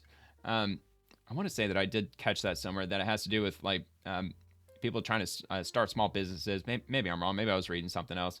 But we'll get into this a little bit. The U.S. Treasury Department and the Internal Revenue Service released guidance for eligible communities across America to be designated as qualified opportunity zones. Under President Trump's working families tax cuts, the permanent renewal of the Opportunity Zone tax incentives include enhanced incentives for investment in eligible rural communities, will continue to boost private investment to underserved communities across America, building on tens of billions of private sector dollars already invested since these tax incentives were established by the 2017 Tax Cuts and Jobs Act. Quote, under President Trump's leadership, the working families tax cuts permanently renewed and strengthened opportunity zones, giving investors, entrepreneurs, and local leaders the long-term certainty they need to commit capital to communities that have been overlooked for too long. This guidance is an important next step to continue driving private capital into productive investment, job creation, and opportunity to local communities across America, said Treasury Secretary Scott Bessent.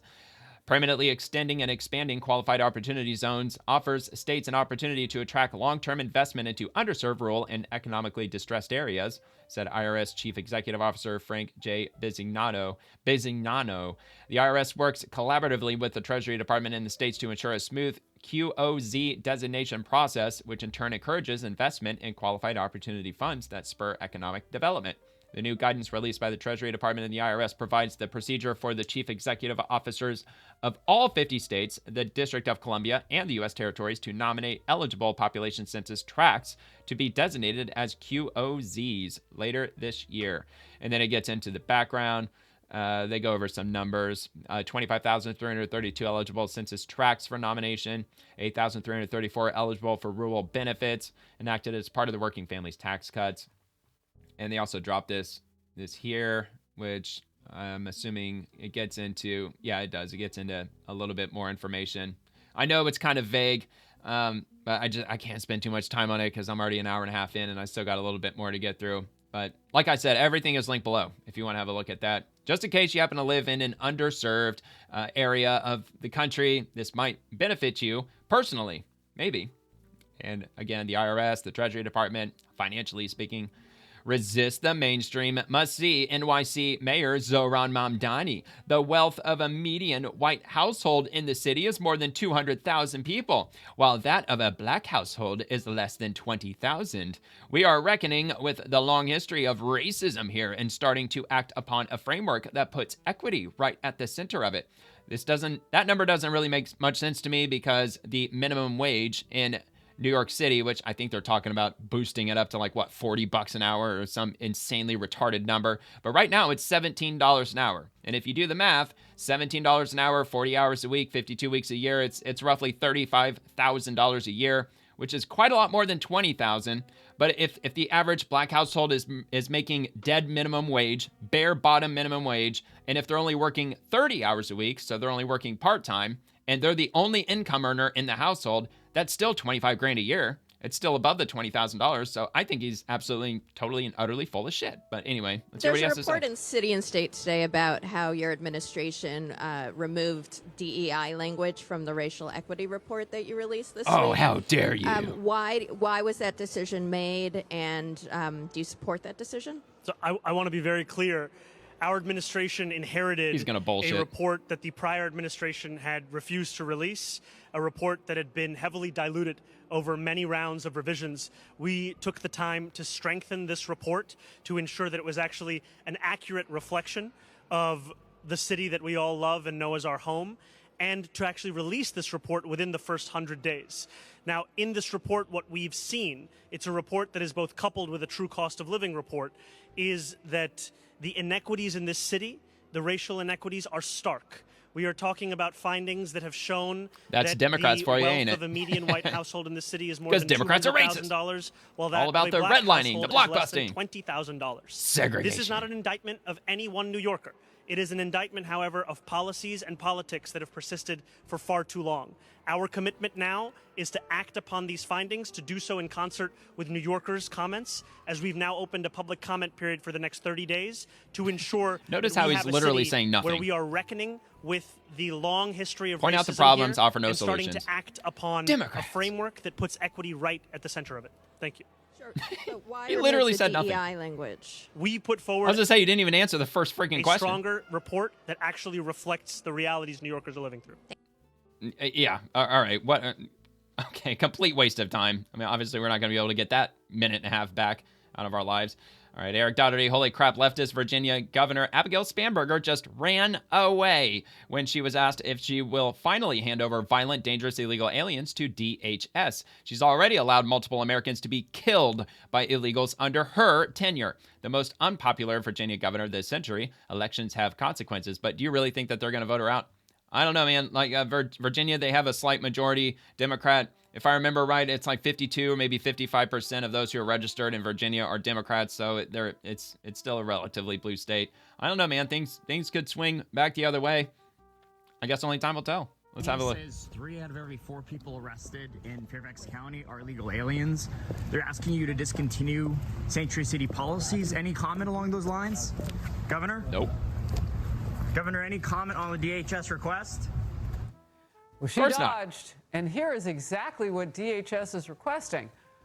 Of the 4 defendants in Fairfax County murder trials this year, 3 are illegal aliens. Governor Spanberger must end her sanctuary policies that allow these illegal aliens onto our streets and work with DHS to protect the citizens of the Commonwealth. Because they don't give a shit about the citizens of the Commonwealth. Overseeing. Beyond this year, 7 illegal immigrants have been linked to 13 killings in Fairfax County. So she lives there. She has to have known before she took office that this was coming. Oh, but she lives behind very big walls and a lot of armed security, without any doubt. All right, RNC Research, a conversation about President Trump between close allies of Biden who helped cover his mental decline. And then there's the back and forth between Jen Psaki and Wes Moore. Do you think we're at a point where invoking the 25th Amendment is warranted? What's your view? Even though that never happened. I mean, I've long said that Donald Trump should not be the president of the United States. Oh, it's a trigger. You know, this what we saw. How this dare the weekend American people? Was not in some kind of aberration. It was a continuation. They want to put conservatives in concentration camps. If they get power back, that's exactly what they want to do. They want to strip us of all of our rights because we're going to be treated as second-class citizens because how dare we vote for Donald Trump and set back the agenda over a decade. The whole 2030 plan is scrapped. We have to push it back to 2040. We still have to try to revitalize the 12 years left until the whole world ends because of climate change. All right, Clown World, Hollywood was built as a tool to influence people into accepting radical ideas. Yeah, ain't that the truth? Can you give a little shout out to the trans community? Okay, look, this is 4 minutes long. I won't put you through that much strain and stress and just absolute waste of time. But I will link it if you want to check it out in my profile. Trans folks, you're amazing. You're anointed. You are a gift from the Most High. Remember that. Live in that. Protect those dolls. Support trans rights and human rights. We love you guys. Transgender. Protect Here, I'll the turn it up a boys little out there, okay? A special shout out to my bisexual trans men, okay, who are constantly forgotten and never really thought about. I see you fellas. You live your life. I support you. Yes, ma'am. Trans rights. Protect the dolls, honey, because there's nobody on this carpet with bigger hair. Me and the dolls. That's it. Trans rights. Love is love, and this is normal to be who you are. I think it's just important to have queer creators, especially Black queer creators, at the forefront, giving Identity visibility. I would love to give a shout out to the trans community. We love you. We're fighting alongside you, and you will not be erased. We have to protect the dolls. Nobody's trying to erase them. Y'all are absolutely insane. Oh my God, absolutely. You know, a doll made this happen. Protect the dolls. I'm always going to say protect the dolls. I have the right to bear arms, and I bear them. Don't you come to my house. Okay, so this goes on for 4 minutes and 15 seconds. I think we can already get where the rest of it goes. But like I said, I'll repost that direct linked below in this video's description to my profile. You don't have to sign in to X or anything. You just click on it. It takes you straight there. Probably scroll just a little bit because I still post here and there. So you might have to scroll just a little bit to find it. Or you can just go to @ClownWorld. It's quite an entertaining profile if you want to check out Clown World. I first started following them when they only had like 100,000 followers, and they've blown up over the last couple of years. Anyway, ALX or Alex, Republicans need to act accordingly, and they haven't been. Yeah, of course they haven't been. You know, they're really, really frustrating, I guess to say the least. What the left plans to do once in power, crack down on social media speech. Yeah, because we already saw that going back to the COVID era. You remember that? Just canceling people because they just don't like what you have to say. Mass amnesty, 30 million plus new voters. Oh yeah, by the way, remember the whole learn to code thing? People just 3 words, learn to code. I mean, it's not offensive language. If you said that, you got banned completely off Twitter back when the ultra elites and the far left progressives controlled the platform. All right, end the filibuster and pack the Supreme Court of the United States with 21 Supreme Court justices.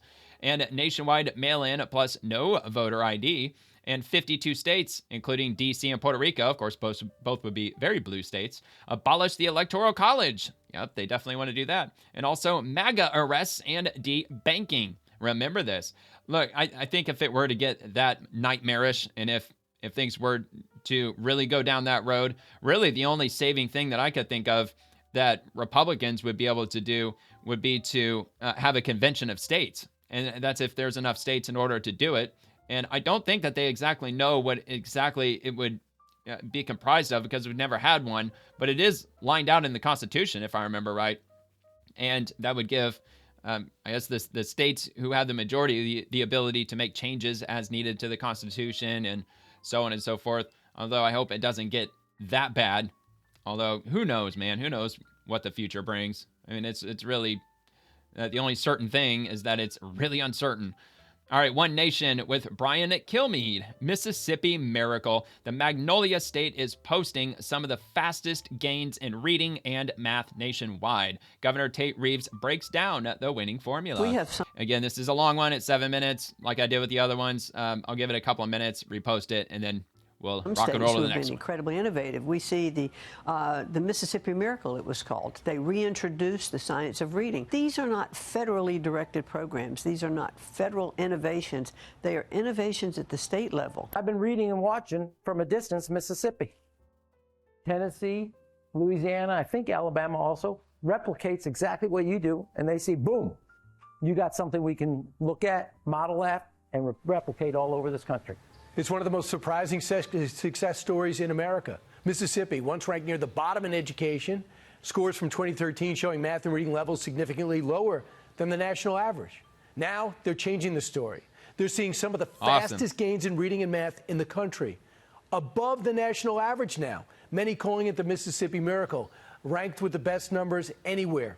Early literacy is one of the reasons. Tougher standards, real accountability. It was a full system overhaul. Is this one state success story, or could this be a model for schools across the country, especially where I'm at in New York? Let's ask Mississippi Governor Tate Reeves, who oversaw all of it. Spending over $50,000 per year per student doing one of the in New most York. important things a governor can do, and that's lifting the next generation up. How have you done it?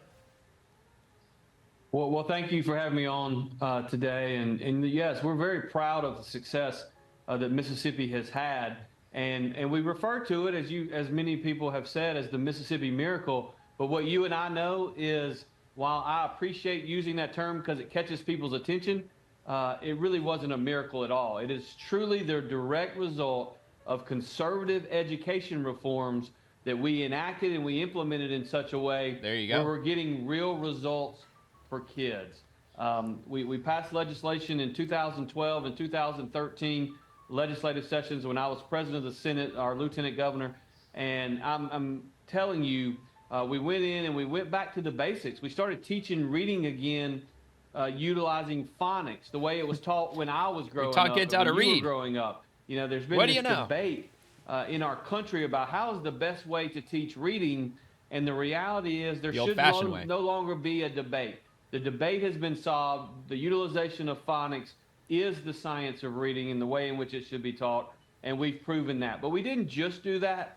We did a lot of other things, including implementing school choice. We have public charter schools in our state now. It's a good thing. We have ESAs we got that where I for live. special needs students. We also implemented the Literacy-Based Promotion Act, what was called the third grade gate at that time, wherein if you're not reading at a certain level when you finish the third grade, and we test every kid, if you're not reading at a certain level, you do not get passed on to the fourth grade. So there is no social promotion in the state of Mississippi anymore. That ensures accountability. That shows that to the teachers and the parents and the students where their focus should be. And it is all born by a simple belief. We believe that between pre-kindergarten and third grade, kids need to be learning to read. Yeah. But once they move beyond the third grade, math. They should no longer be learning to read. They should be reading to learn. And that model has proven to be a huge success in our state. Hey, you went from and the same goes with math. And like my daughter, she graduated high school last year. So over recent years, helping out with their homework and everything, way different than when I was in high school, like 20 some years ago. They've got all these ridiculous number formulas and these stupid number trees and just ridiculous methods that they had to go through, jumping through hoops just to get to simple numbers. I mean, like long division. I mean, it's quite simple. I don't know why they wanted to muck that all up and create new methods on how to, it just got extremely convoluted. Some of the most basic forms of math, it just got absolutely ridiculous. And I'm sure that's probably no thanks to the Federal Department of Education, no thanks to Democrats, probably. 49th or 50th to, I think the highest is 13th is the latest rankings I saw. But it's not spending. What's so interesting is the latest numbers I've seen is New York spends about $30,000 per kid. You guys spend 14. Yeah, there excuse me, you guys spend 12. Whoa, wait a minute. He said New York spends $30,000. That's not accurate. I've read from the New York Post. It was just probably about a month ago, right here on this show. We went through the numbers on how much that they're spending because they were talking about the state's budget. It was either 40%, I think it was 40%. 40% of New York City's city budget goes directly to education. And we went through how many kids are enrolled in New York City, and you just simply divide it by the number that they're putting in for education, and it breaks down to about $50,000 per child. Louisiana spends 14, California spends 18,000. So you have better results for less money. Well, that is exactly right, and I will tell you a good bit of that total spending we have enacted in the last 3 or 4 years.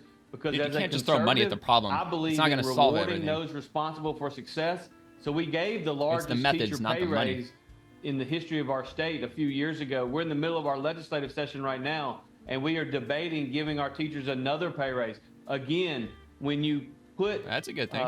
A process in place and everybody comes together and you see real results, where literally Mississippi is #1 in the country in 10-year growth numbers in both reading and math. All right. Well, and as long as teachers are showing actual results and their kids are performing well, but you also have to remove the handcuffs from the teachers and allow them to, use their talents and their skills to actually teach the children the way that they believe that they should be taught, as long as they're passing whatever curriculums that they have to pass by the end of that school year, whatever the methods are, as long as they get to the finish line. You can't just copy paste teachers. I mean, everybody's different. We're not all the exact same human. We all have different styles, different methods, different abilities. And I'm sure there's some really talented teachers out there that could really excel all of their students. Some of them could probably get them all the way up to that proficiency within a few months. And what the hell else are we going to do for the rest of the school year? And a lot of them just unfortunately can't, because they have to abide by the state of federal standards, and they have to teach them this and that, and stupid freaking number trees and all that bullshit. Alrighty. Secretary Lori Chavez de Raymer, we just announced new tools that will give American businesses the critical resources needed to guard against foreign labor abuse and deceptive trade practices. I will never stop fighting to put American workers and their families first. From the U.S. Department of Labor, under the president's leadership, we're taking action to make sure American workers are always put first. Our new resources promote fair competition and ensure American workers aren't disadvantaged by foreign competitors. So if you have a small business, this might benefit you, especially when you're dealing, or if you're dealing with the international community. So there's obviously some reading language with the article, but right here there's self-assessment tools that they just launched today that include the following: Labor Shield, which is a mobile app that features information on egregious labor violations in over 145 different countries. There's also Import Watch, which is a resource that brings together the department's labor abuse research with U.S. import data from the U.S. Census Bureau to produce a red flag list of all high-risk goods for U.S. importers. And Sourcing Strong, a tool to help U.S. businesses build strong labor due diligence systems to identify and manage risk in their supply chains. And then there's also the Supply Chain Traceability Portal, which is a portal that provides visibility across supply chains and beyond the first tier to expose where exploitative labor hides. So definitely sounds like good resources if you're running a business, especially if you're dealing, like I said, with other countries. And that'll be linked below if you want to check out that important resource. Like she said, they just launched it today, or all four of them. Kelly Loeffler, and she's with the Small Business Administration. The SBA shrank its workforce by over 50% in 2025, and we just delivered record small business loans, totaling $45 billion to 85,000 job creators. Well, let's just hope that they repay the loans. That's all we can hope for. This is what's possible when you run government like a business instead of a bureaucracy. Our number one responsibility is to be a good steward of your taxpayer dollars. And this is going to be on Forbes. Trump wants to cut 2/3 of small business administration funds next year. And President Trump is planning a drastically smaller budget for the Small Business Administration next year, aiming to cut almost $700 million with an M from the agency's programs, according to his proposed government budget for 2027. So I'll just go through the key facts. Let me see if we can make this large enough to go across. There we go. I was hoping it would stretch across the screen.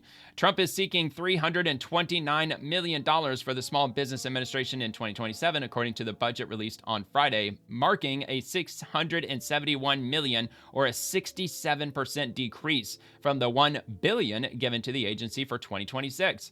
A whopping $309 million will be cut from entrepreneurial development programs the Trump administration claims waste taxpayer dollars, citing the proposed elimination of the Service Corps of Retired Executives, a nonprofit that offers mentoring and educational programs to small businesses. The president is also proposing a $170 million cut to salaries and expenses, an account that funds agency operations, as part of a request that reflects a reduction in staffing costs associated with eliminating unnecessary programs and eliminating earmarks. And also nearly $160 million will be slashed from administrative expenses linked to business loan programs, according to the proposed budget, which requests the establishment of an administrative fee on lenders using the Small Business Administration's lending programs. All right. So all good news. You know, they got to cut as much as they possibly can. All that bloat, all that waste, all the abuse, and probably some fraud happening too.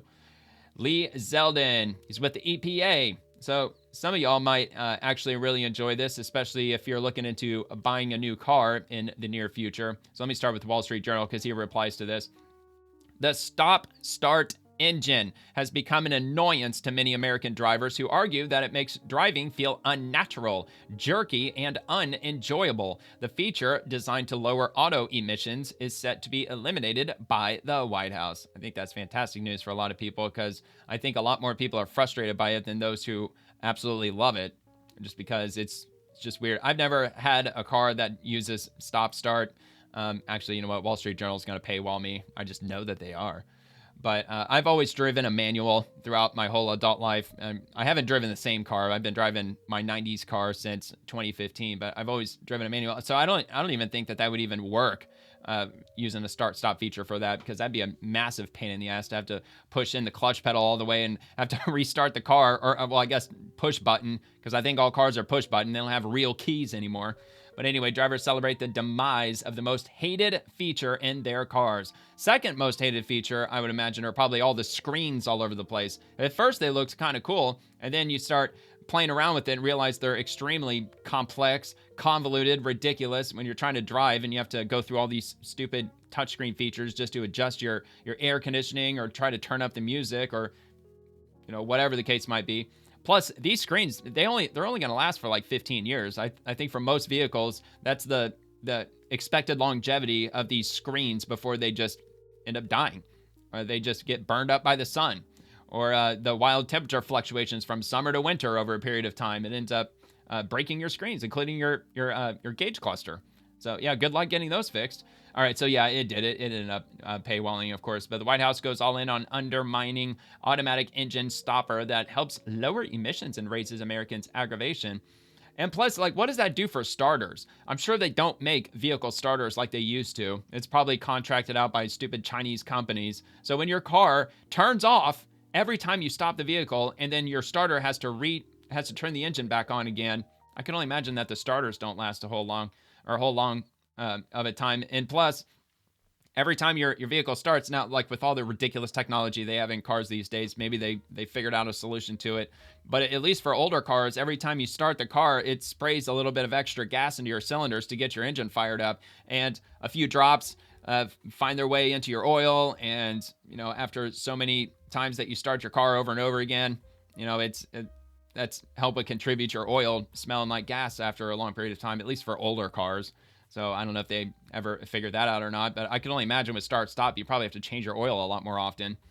But anyway, all right, so let's see what the response is from the EPA Administrator Lee Zeldin. The start-stop concept in vehicles is almost universally despised. So the Trump EPA has now removed the ridiculous climate participation trophy the Obama administration created to get this hated feature installed. The incentives for manufacturers to keep your car or to make your car die at every red light and stop sign have now been eliminated. So obviously, if you're driving a car with the start-stop feature, you're stuck with it. I guess it really, I believe it's just up to the manufacturers at this point. I guess technically the manufacturers might just say, yeah, whatever, you know, to hell with it. We've already got all the technology in place. We've already paid for, you know, millions of stop-start feature parts, so we're just going to keep using them. I doubt that's the way it's going to go because I know that the auto industry has heard plenty from customers with the start-stop feature, and they know it's hated very much. And from Clown World, incredible. So this is a simulation of somebody driving a semi-truck, and I just had to show this because I came across Clown World today, so why not show it? Gives you GTA vibes. See?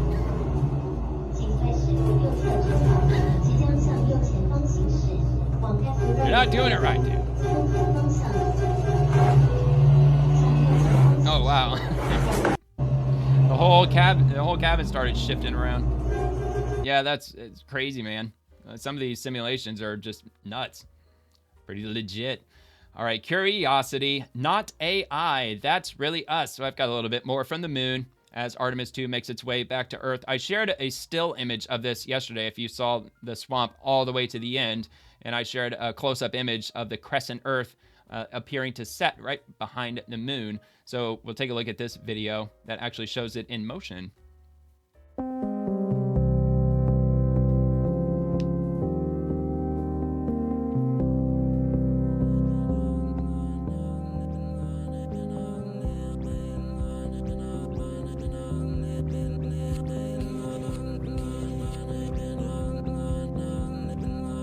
Some weird progressive music for you. Anyway, it was basically just zooming in, but I've got more. I've got a couple more. So hello, moon. It's great to be back. Here's a taste of what the Artemis 2 astronauts photographed during their flight around the moon. Check out more photos from the mission. So we'll start with these four. There's one of the Earth, which appears to be rising over the moon. However, I think that they just turned the picture around on its side to make it look like that it's rising over the lunar surface. But still, man, these images are absolutely spectacular. It's just amazing. And they were just taken just a couple days ago. You know, like that's what the Earth looked like on, what was it, on the 5th? I think it was on the 5th, or maybe the 6th. I think it was like the 6th, or 2 days ago. Anyway, it was a couple days ago. And then there's an image of the lunar surface, and then another one of the moon as they are hooking around the far side of the moon just before they lost contact for about 45 minutes. Till they rounded the moon and then came out the other side. Then they reestablished contact. So this should be a good link to view more images that they took. So there's 44 in total. Artemis 2 lunar flyby. So it's not going to let me click on them? I don't know why it's not letting me click on them. That's kind of weird. Oh, okay, here we go. Go to gallery. This is just like a sneak preview. Just see what some of them look like. Oh yeah, so those are those eclipse glasses. Is it gonna, oh man. So what, I had to hit the back button? I mean, come on, NASA. They need an arrow where you could just go from one to the next to the next. Oh yeah, so here we go. Yeah, they were talking about that as soon as the sun, quote unquote, set behind the moon, that they could see the sun's corona for a moment. And that looks to be one of those images, at least that they were talking about. Oh yeah, so here we go. We've got descriptions. The moon seen are here backlit by the sun during a solar eclipse on April the 6th. And close-up view, more of the moon and the astronauts doing astronaut stuff. And capture from the Orion spacecraft near the end of the Artemis 2 lunar flyby. And of course some other images. There's like ground control, mission control. And yeah, a bunch of good stuff. I got a lot of good images, and they're not here yet. They're not back yet. They're going to be landing right off the coast of San Diego when they splash down. So they're going to be welcomed by California once they finally land.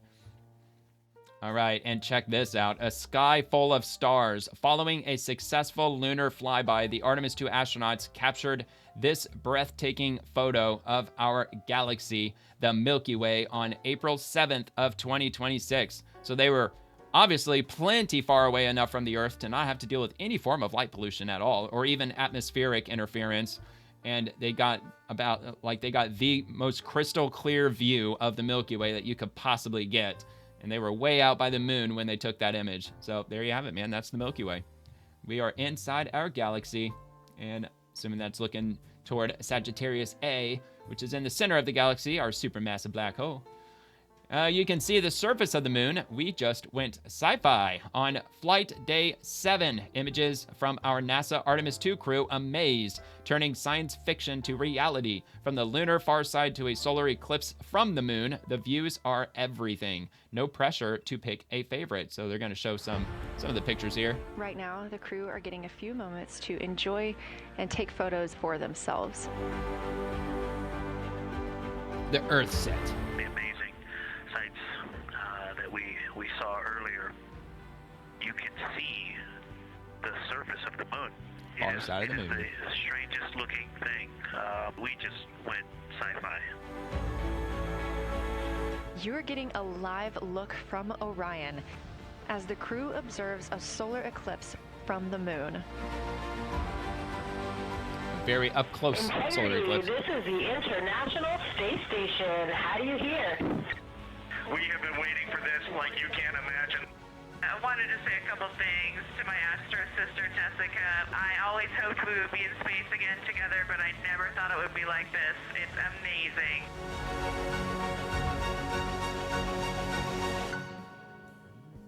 Yeah, man, that was an awesome mission. I waited years for this to finally happen, for them to travel around the moon. That was great to be able to follow that. And they're making, like I just said, they're making their way back to the Earth. So I'm sure that they're going to release some amazing images of the Earth as they get closer and closer and get ready to splash down. And then we'll move on to Artemis 3 for 2028 when they will land on the moon. So the next time they head out, that's exactly what's going to happen.